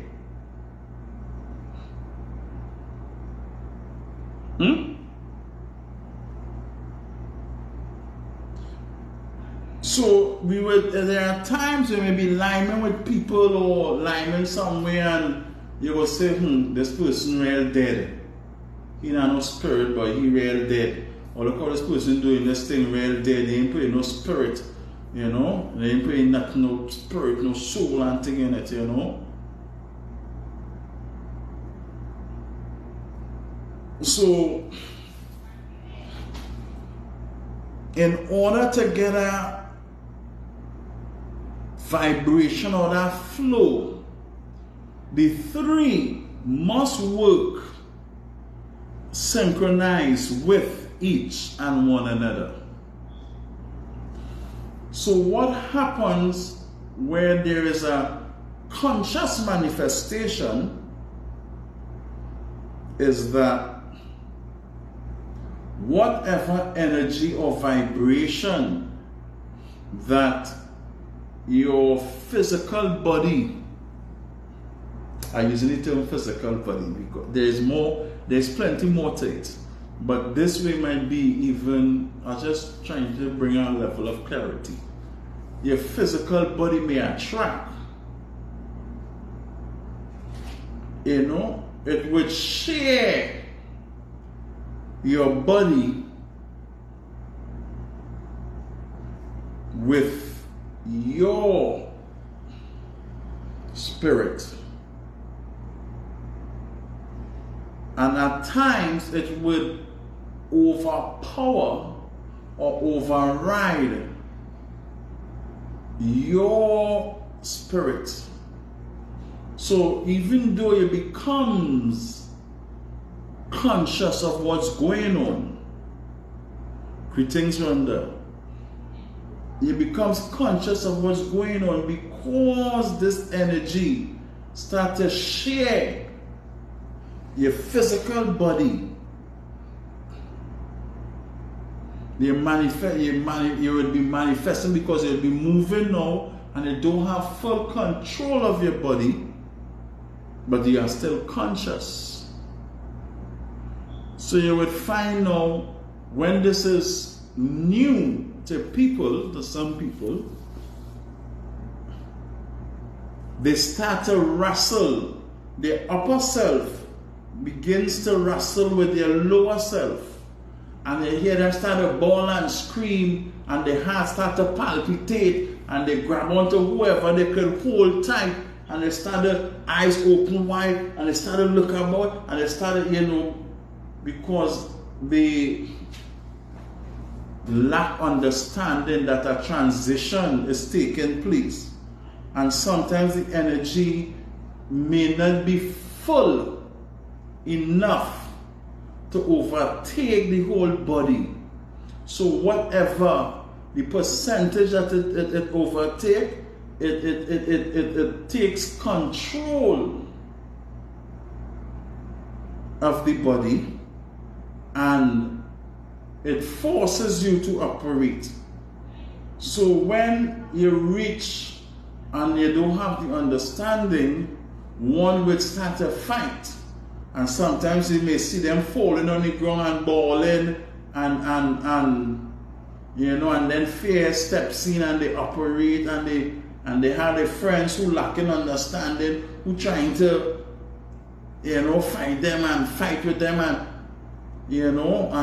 they take the whole ball game into a whole different new game, and all these kind of things. They blow the whole thing out of perspective. And then all the knowers and them, why they don't do this, why they don't do that, and they just sit there. And some of them don't have a clue what's going on. And there are times the energy may be there, but because of your experience and your stage of consciousness, you now would be able to control the energy that comes in and operate more focused and more conscious. That spirit now, you in control. So you will be moving under a particular directive, but you'll be moving specifically under your control.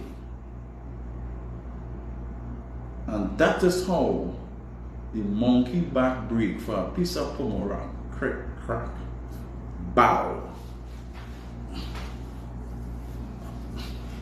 So, there we have it. Did I answer your question? I don't know what a love thing means.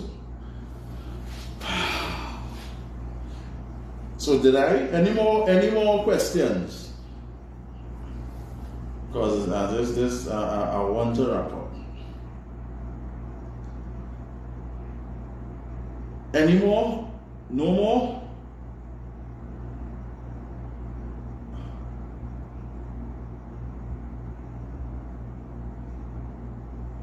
Ha ha ha ha ha ha. Thank you for that. For which, thank you for making a laugh. You are welcome, sir.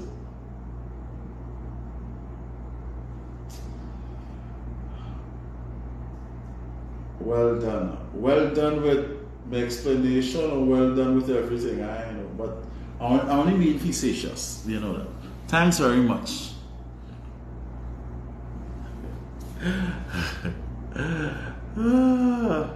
Stacy Champai, old schoolmate, greetings. What do you mean? How deep you want to go, Jennifer?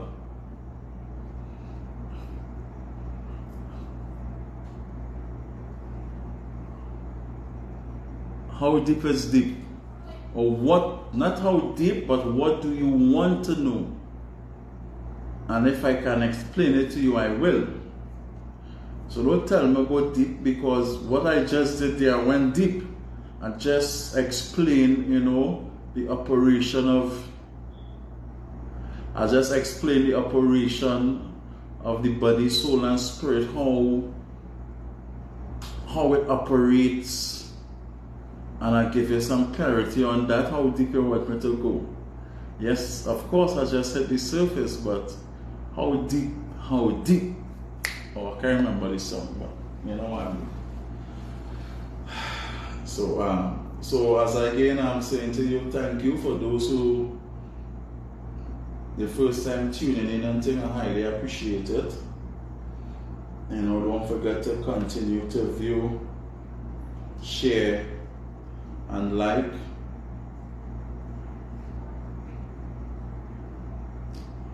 You know, every Wednesday is on the wall, Mercy presents the energy, the vibration of Mother to Sister Safia.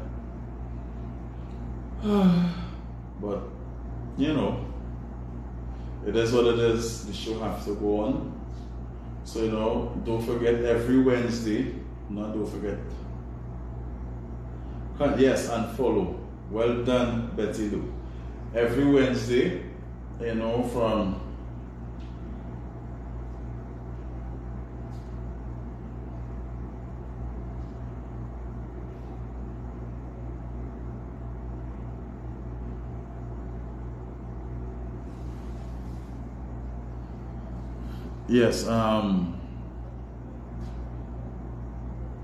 Wednesdays at 7:30. I will log on at 7. And by 7:30, it's 7:15, I will start, you know, to give people a little chance to come on and thing, you know, because 7:30 for the latest. So, you know, I would like, you know, those who can make it, they will be on time and things, so we could start jigging and thing. In everything that you do, the greatest level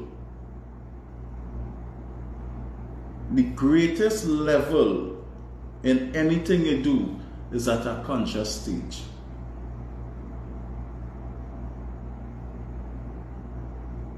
You see, being at a conscious stage, you also earn up the responsibility of whatever is the consequences to face.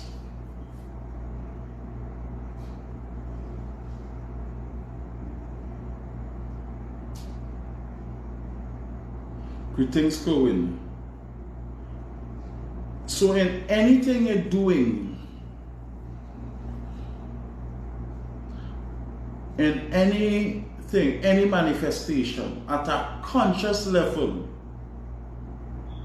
is always at the highest level. So it means to say that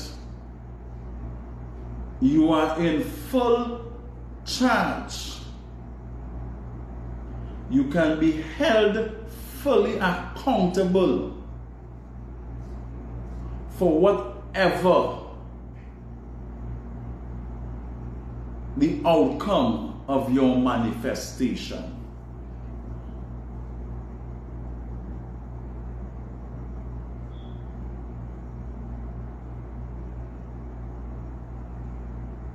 You know, and once a person is within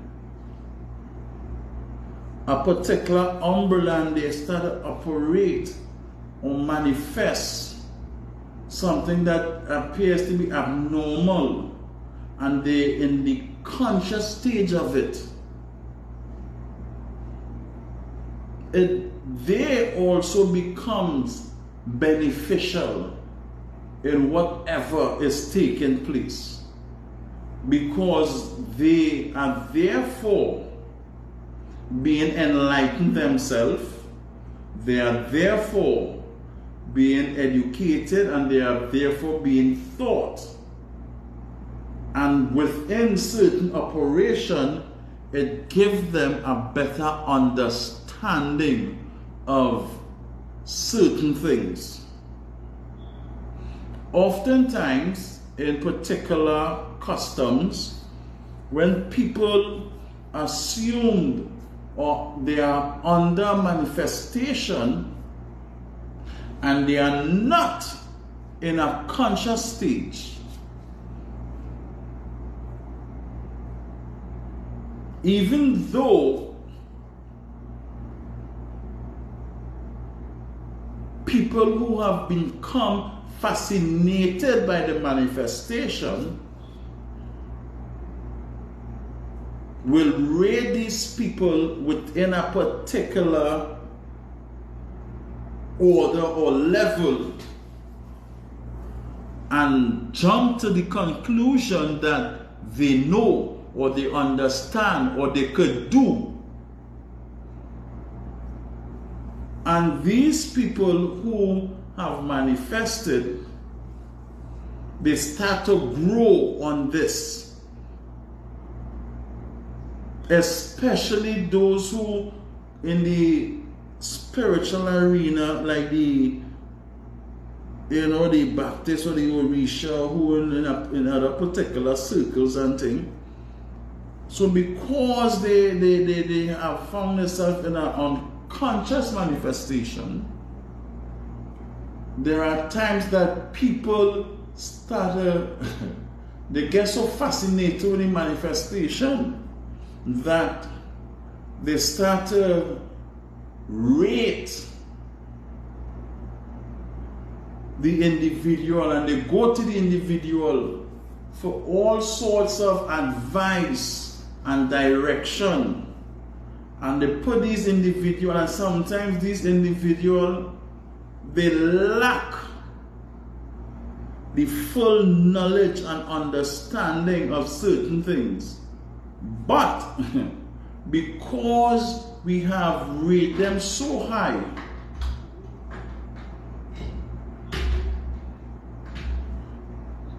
they get caught up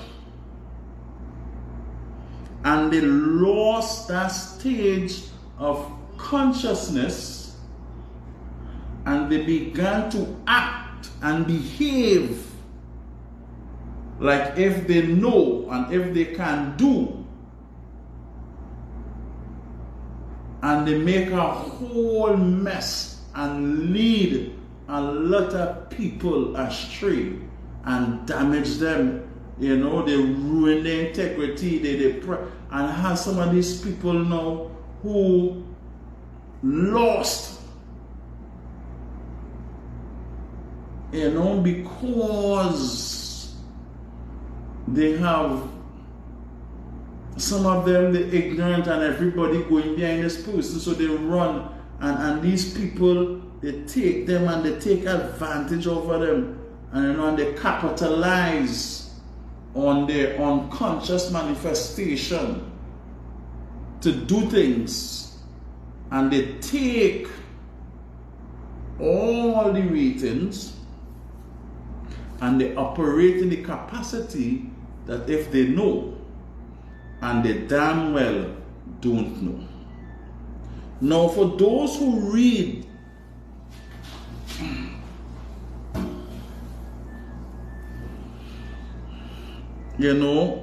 the Bible and these things, there was this particular man in the Bible who done a lot of things. And when they held them in questioning or hold them in questioning,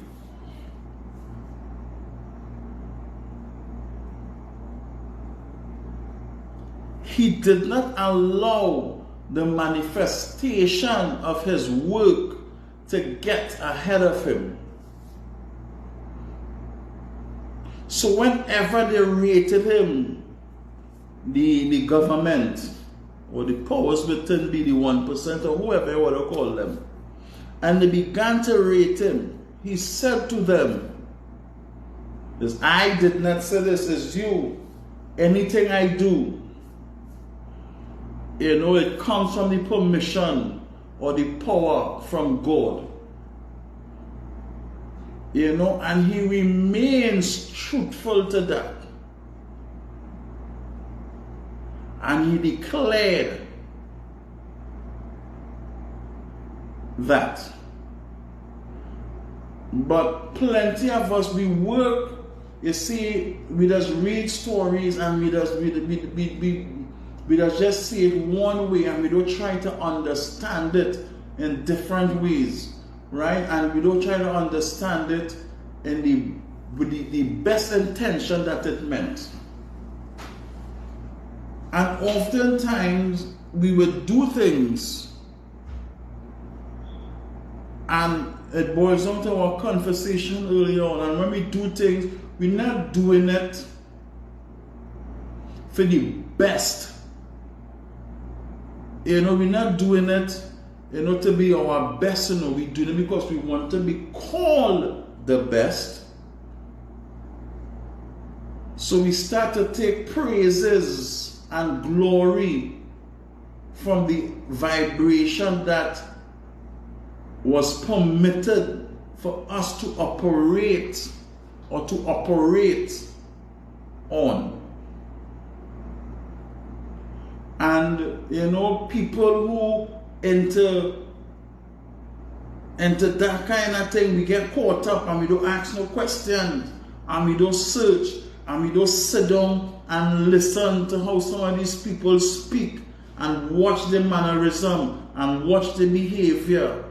From the time you see that they have been mounted or they have been under unconscious manifestation and they come out, you know, we start to worship them.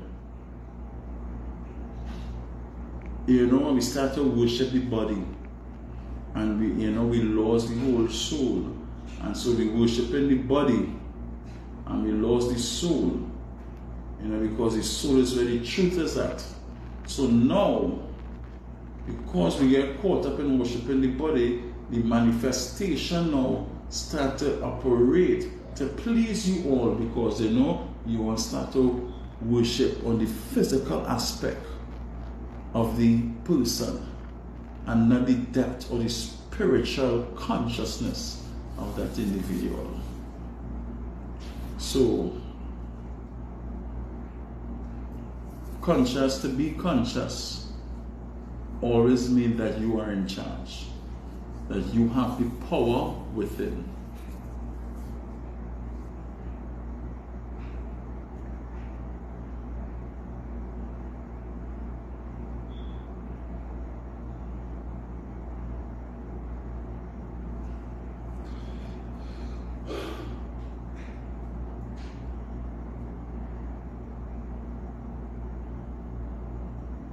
So a person who feels a manifestation of energy coming and try to fight it always that way.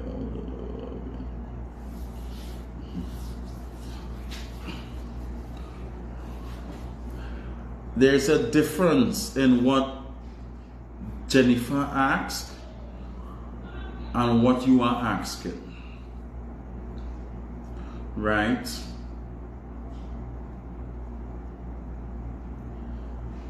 Now,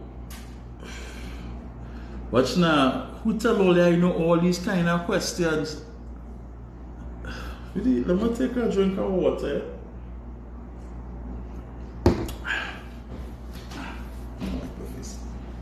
And before I go into any details, Kim, I do not know what the topic is next week. I never know what the topics are, to be quite honest. Sometimes I'll be begging either Christine, my sister Safi, Betty Lou, anybody, if there is anything that they would like me to speak about. And then sometimes in conversing, you know, something might just, I might be talking to somebody or I might be in my space and something would come up.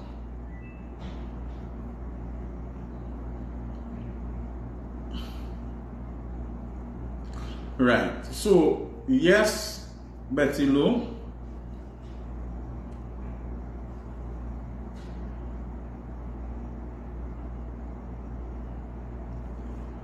Yes, Betty Lou. Now, when you becomes conscious,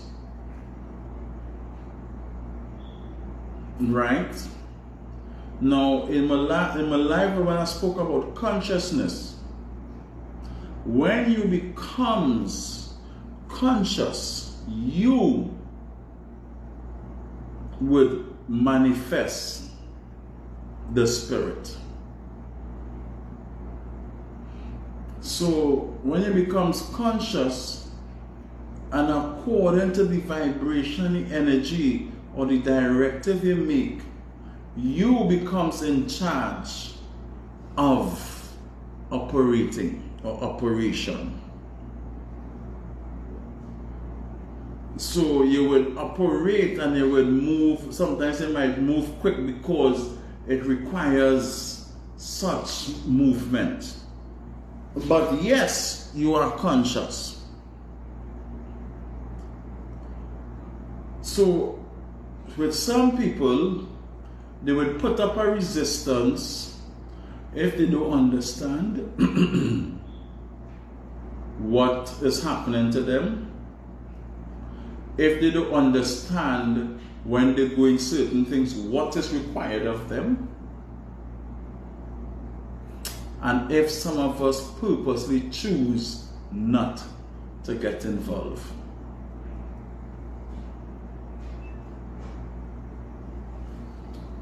When they say why water is used while manifestation, this conversation getting a little kind of jiggy. In what context do you mean? After this, I started like a frightened now. Questions getting a little kind of jiggy. I love it though. What do you mean?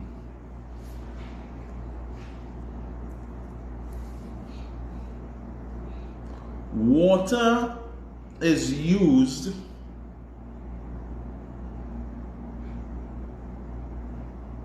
for different purposes.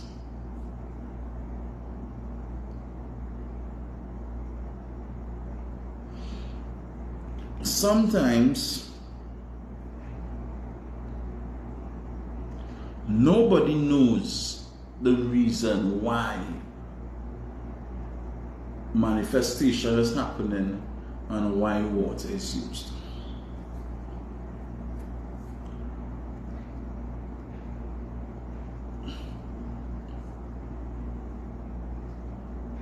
But it have different purpose and different reasons. Now I want to elaborate on it some more, but I need to know where you are coming from. So I can just deal with that part of it instead of going down 9 yards and counting. I hear a little one thing from Kissy, I hear nothing from Shay again, you know. I know what's going on. So Kim, you know, don't tell me meeting the city by the first traffic light. Yeah, they give me a little more precision than that. You know, why is water used while manifesting? Water is used in manifesting for more than one reasons. One reason it can be used to represent blessing. It can be used as a representation to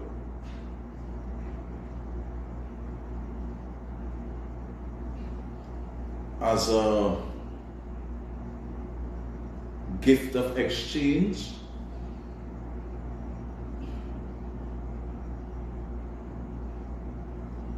It is used as other representation. you can use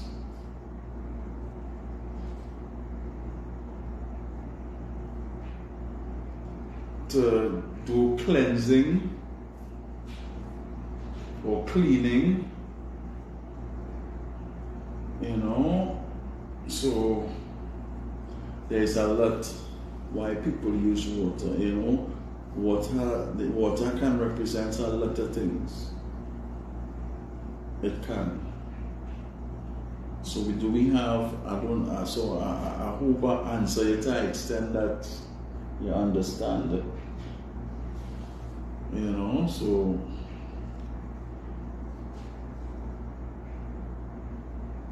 any more questions?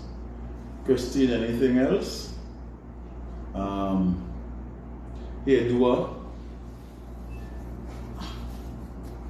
Betty Lowe, Kim, Kwashi.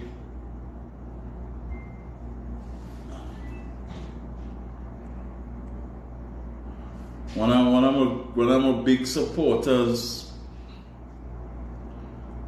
you know, I must admit, is Helen. Thank you very much for your love. Thank you very much for your strength and your support, for your encouragement, you know. And I appreciate that. Oh, thank you. You're so welcome, Jennifer, you know. I like how you just keep the questions and the vibration active. You all play a very important part in this, because, you know, some of you ask questions that triggers other questions and triggers other food for thought. Some of you all ask questions that other people wishes to ask, but due to they may not be a fast typer, or they might be a little shaken up.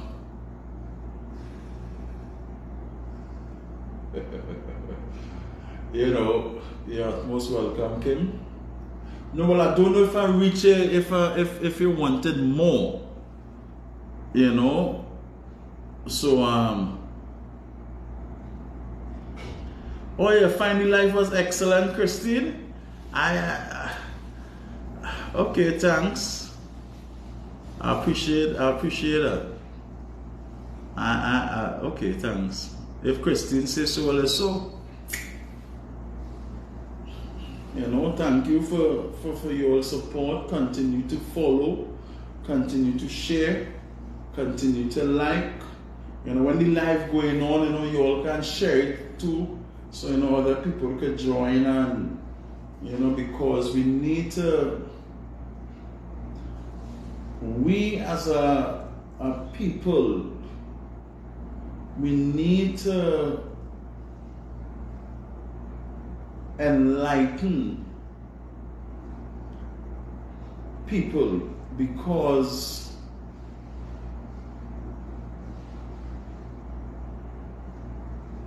we were taught a lot of errors, and these errors we have thought, and these errors come recently. When I say recently, okay, now let me clarify that. Since colonialism has taken over, you know, there have been errors. But within these errors, our foreparents, there's certain things that they have held on to that would have keep us to be spiritually conscious. And what happened is, which reflects to the beginning of our conversation, is that some of us, we wanted to be the best spiritists, you know, whether it's been male or female, and we lost the whole aspect of what being spiritual is all about. and we change the dynamics of it. So now you would go a gathering, and the essence of spirituality has been taken away from it, and it becomes a show or a concert that have nothing of substance in it. Now, don't get me wrong, I'm not saying all of them. And not having substance, it can be relative, because there are some of us who just are fascinated by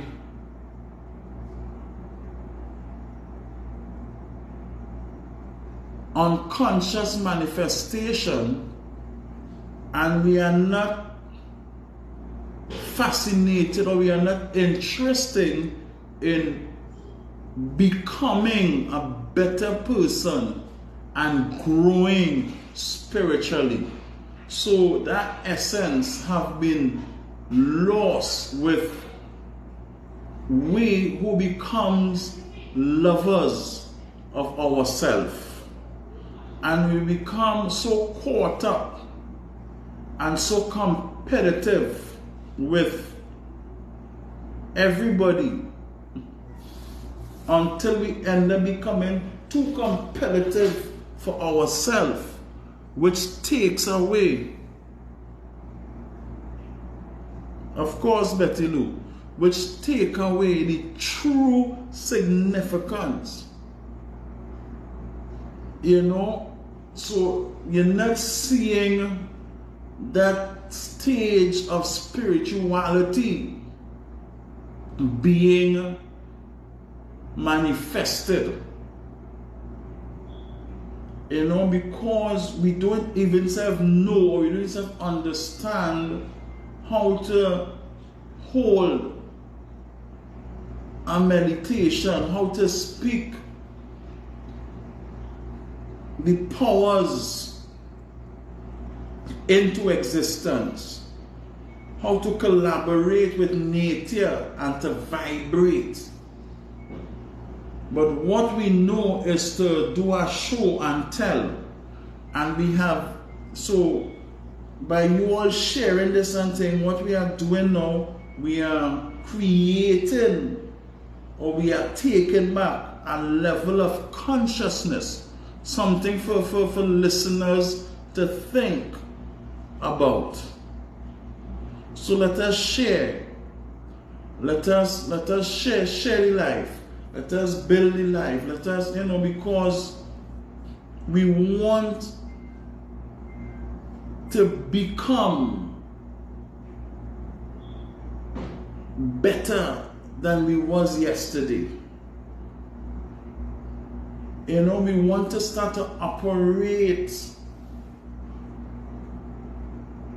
in that spiritual capacity.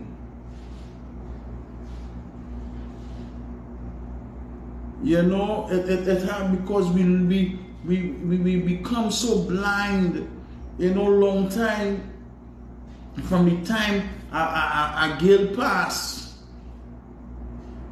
You'll hear one of the elders, one of the mothers would say, this girl is active. And you want to know how you know that.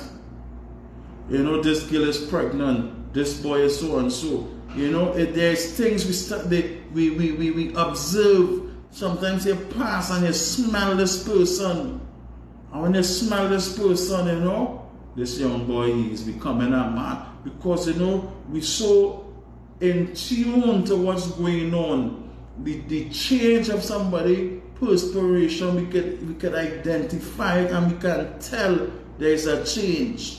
We can able to pick up vibration with our brethren and our sisters. But we have lost these talents and these art because, we become lovers of ourselves. We start to do show and tell and concert, and we take away the essence of what spirituality really is.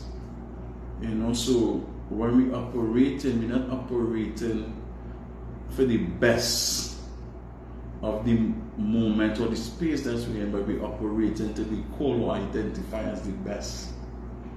And there's no growth in that. So, thank you all very much. So this long conversation, very long. I ain't seen any more questions. So I guess we will satisfy tonight. Is that so? So since we have nothing else to do we have anything else? Anybody? Only saying so, because shalabalaba. Anybody else have any comments, any question to ask?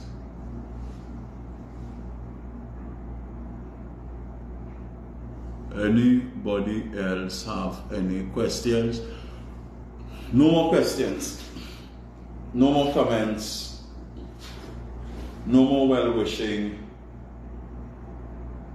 Well, I love you all. And I love you all for... What's that, Jennifer? You really saying keep going. Keep going where? Keep going where? Yeah, and keep going where? Right, so now in conversing, when we converse, we, the more questions that are asked is the more deeper and the more enlightened we can become. And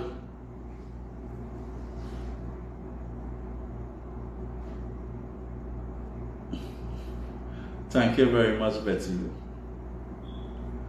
Is the more enlightened we become. So I can know where you all at. I can know where you all need some clarity on or some enlightenment on, and it can also be beneficial to me because it also forces me to dig deep and pull out some little answers. I must be have cobwebs somewhere there. When the divine inspiration happened to step in. So I appreciate that. That's why I just ask a comment and things so we could walk in and walk in and walk in, and we could get deeper and deeper and deeper. So I just don't want to... You're welcome, Jennifer. I just don't want to keep going and then people lost and people don't know what the hell they talking about. So questions and things is a compulsory that brings other conversation. And we speak about a lot today, and continuous thanks, Christine, well done, because I'm gonna tell you a little joke. I really had nothing to talk about today. I had something, but I kind of forget to capture it. So I call one of my sources. I ain't telling nobody who my sources is, right, Christine? We ain't calling no names. And she said, so what about this? What about that? What about the other? Try this. And and that's something I had thought about. And then she bring up, well, what about so and so and so on? Because I asked something and she was able to help me to get something to bring forth tonight. Sometimes I would get in contact with Betty Lou, and she would, throw out some ideas for me as well. Sometimes I might just call, somebody, and we will be talking, I'll be walking down the road and things. So not all the time I would just have. And sometimes it could just be a night that, my listeners can have questions, you know, and we can get into, of course, Jennifer, you know, if you have questions, then we can get into conversation and things.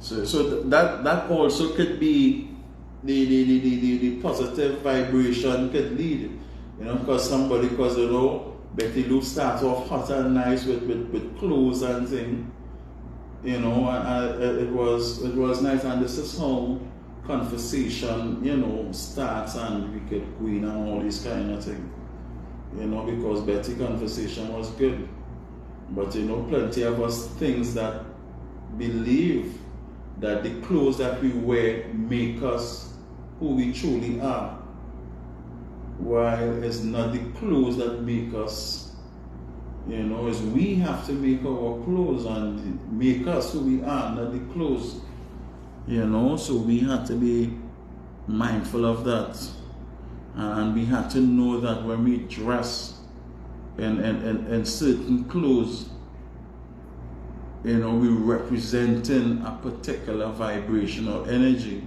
So our responsibility would be different, and the way how people would view us would be of different. And I'm not saying that, so if you don't have on clothes to suit the occasion, it means that they can behave anyhow. I'm not saying so. I'm just saying that particular attire requires a particular level of discipline. And I know sometimes we have people would wear certain clothes that would represent particular energies and would represent particular vibration. And you know, we would proclaim that this color is the representation of, you know, particular vibes and energy, but we haven't allowed ourselves to reach in that space to operate or to manifest that level that the clothes represents, you know, or the particular energy or deity or saint, you know. So we wear these things, and we start to behave in a total different way, which disrespects you, the energy that you represent, and the clothes that you are wearing. You know, and it's something that we take for granted. And it's something that we shouldn't take for granted. You know, respect and honor all the time. So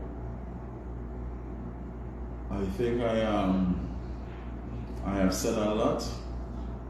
There isn't any questions at all, because with this long talking, somebody might have typed and said something. So I guess we reach our point. It would appear that when on this life, like I doesn't want to come off it. The truth be told, I really doesn't want to come off.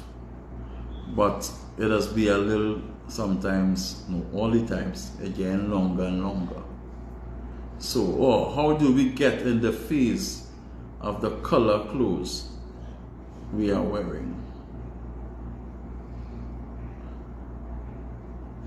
When it's get hot now, how do we get in the phase of the color clothes we are wearing? When I say how do we get, now I have a live dealing with colors, right? And there are colors that represent or are governed by particular vibration. Right? Yeah, you did it. I ain't mad at you. I got nothing more than love for you. It's a very good question. So, I have a life, by the way, that speaks about colors. So clothes, color, energies and vibration are governed or are related to specific colors. That don't mean that you may have a particular color and you may not feel a particular way. But what that happens is when certain color will attract certain vibrations and energies more rapid or faster than others.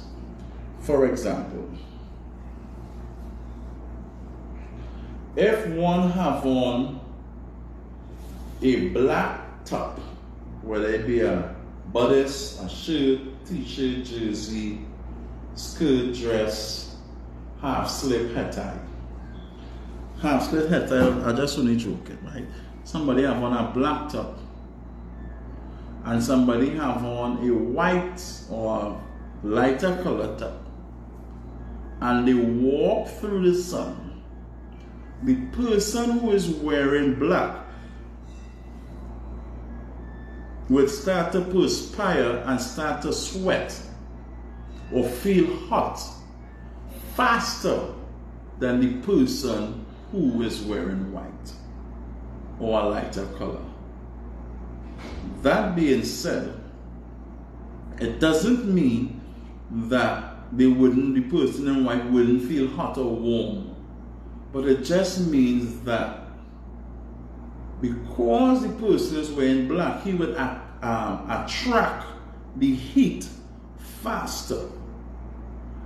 And those who wear black, heat would leave faster, or something in black will cool down faster than the white does.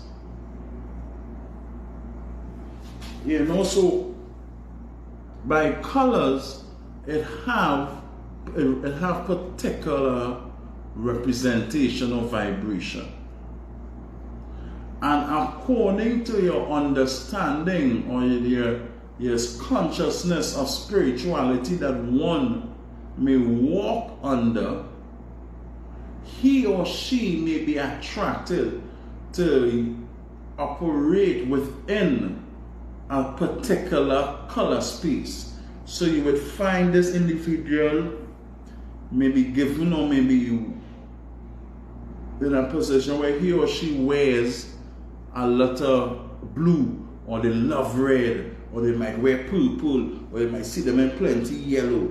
And you know, sometimes, you know, purple is my best color, I love purple, but all of a sudden you're attracted to yellow. But it doesn't mean you don't love purple any less, but you know, you just feel to jump out in this yellow, or this green, or this orange, or whatever color, you know. And this is what happens. So that is about it to extend in a nutshell. How you feeling, Bernice? I'm very proud that you asked that question though. How are you feeling? Are you satisfied, man?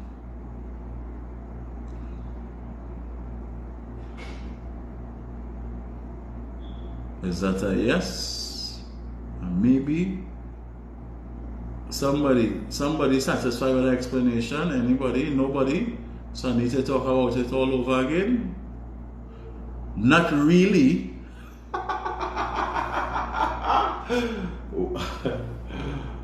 So what you're not satisfied with, ma'am?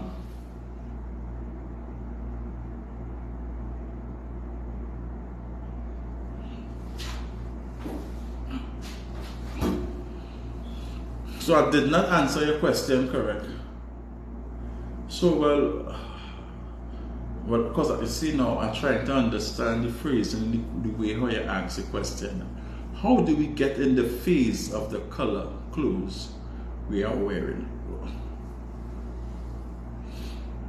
You see,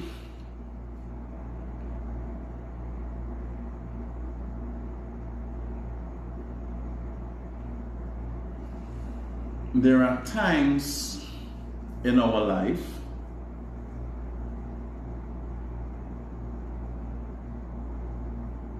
when we start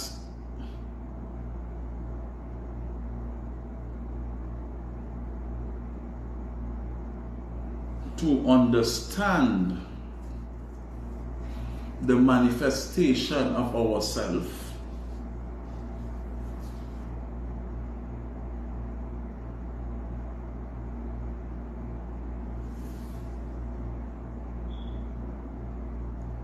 Where we at? There are times when we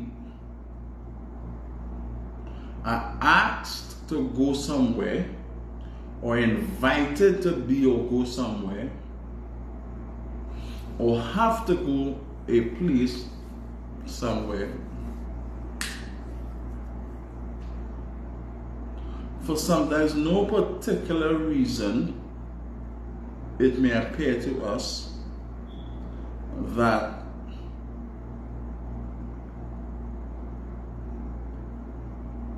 let me put on this blue dress, or this blue top. All of a sudden, we dig into and this color and blue just attract our eyes.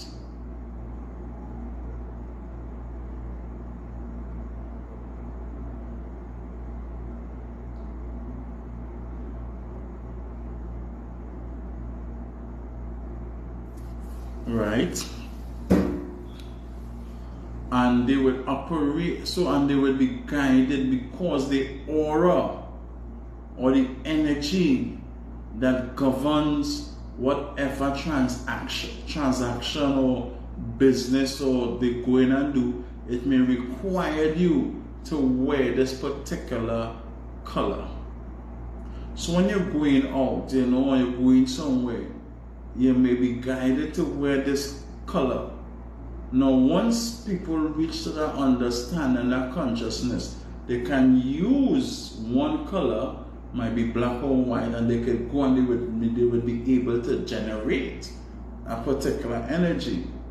But that is still within a certain stage or level of consciousness. And oftentimes, well, not oftentimes, now, wearing black, it have its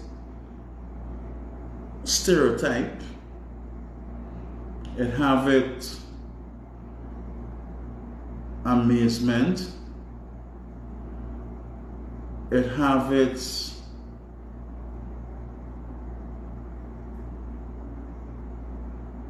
criticisms, negative and positive. It have its moments. And because some of us lack understanding, yes, so because some of us lack understanding and we see people in black, from what we were taught as well, it allows us to create and to formulate and to build on our imagination and stories or conversation that we were privy to, and become judgmental and pass critiques and pass a lot of sad remarks and speak about things that we lack knowledge about or we don't understand. And if one is not secure or strong within his or herself, he or she will start to question where they stand and who they are.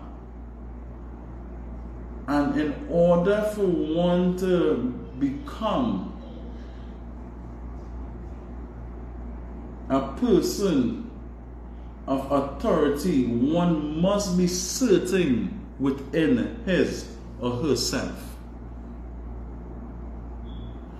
So if you decide to put on black and people trying to look at you in a negative way or some other way, it clearly indicates that this person or people, they don't understand or they don't have the knowledge of black, the power that black represents.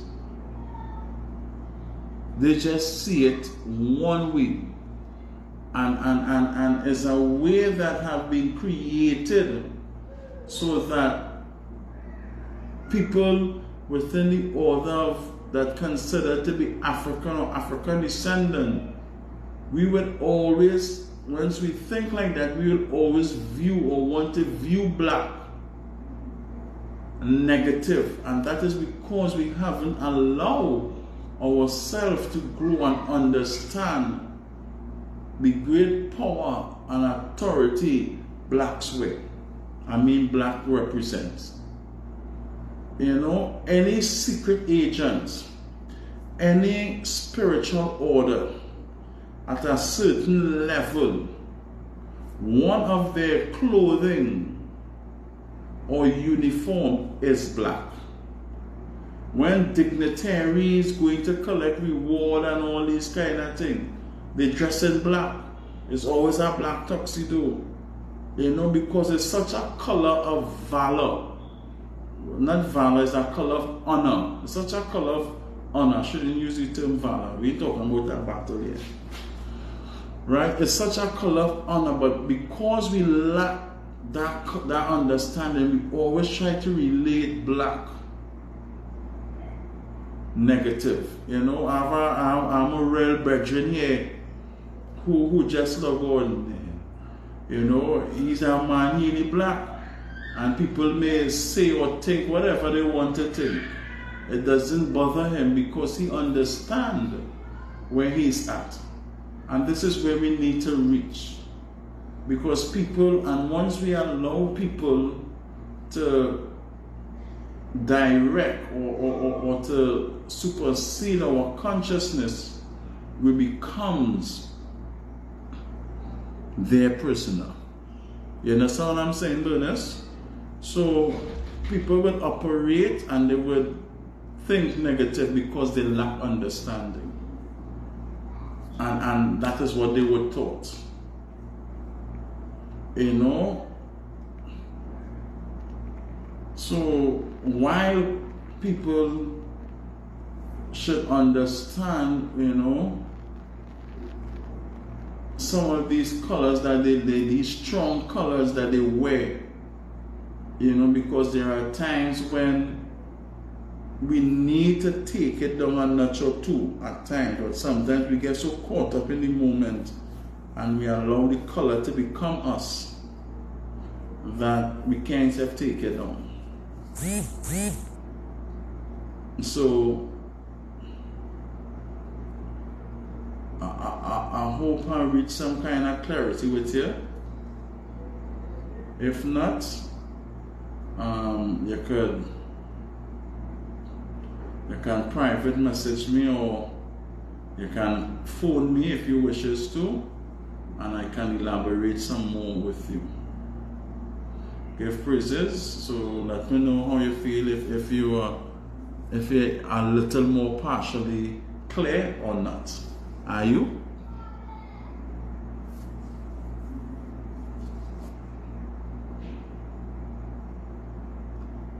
Okay, no more conversation. No more questions. Where's the time? God. Hey, Caleb boy, my brethren. Where's the vibration? So, well, somebody could tell me what time to come off now.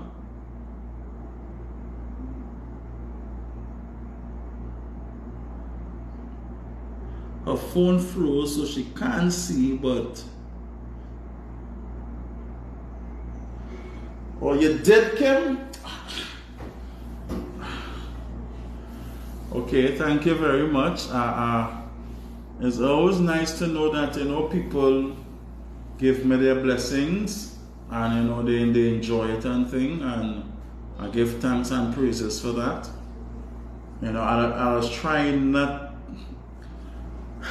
I'm trying to be convincing here, right? I just try not to be that long, but thank you, Joy. It's time. What time is it? It's time. My glass of refreshment, empty all kind of thing. So, thank you all. So anybody have question, you all can personal message me, and I will try my best to not try my best, I will answer you all as soon as possible. And let's be strong, let's be positive, and allow ourselves to become even more assertive than who we are. And when we start to become more assertive of who we are, then we will start to understand what our purpose is. Capiche? Capiche? Yeah. So continue to view, share, and follow, like. You know, see you all next week, Wednesday, same time, 7 p.m. Logging on. I'll be logging on 7 p.m. and we'll be starting 7:15, 20 past 7. So, God's willing, I pray God that we become more enlightened, more conscious, and we operate with great understanding, and make sure our manifestation become a manifestation that is wise. Yes, 7 p.m. till the end. Blessed. So Tata, love you all and thank you all very much. Give praises.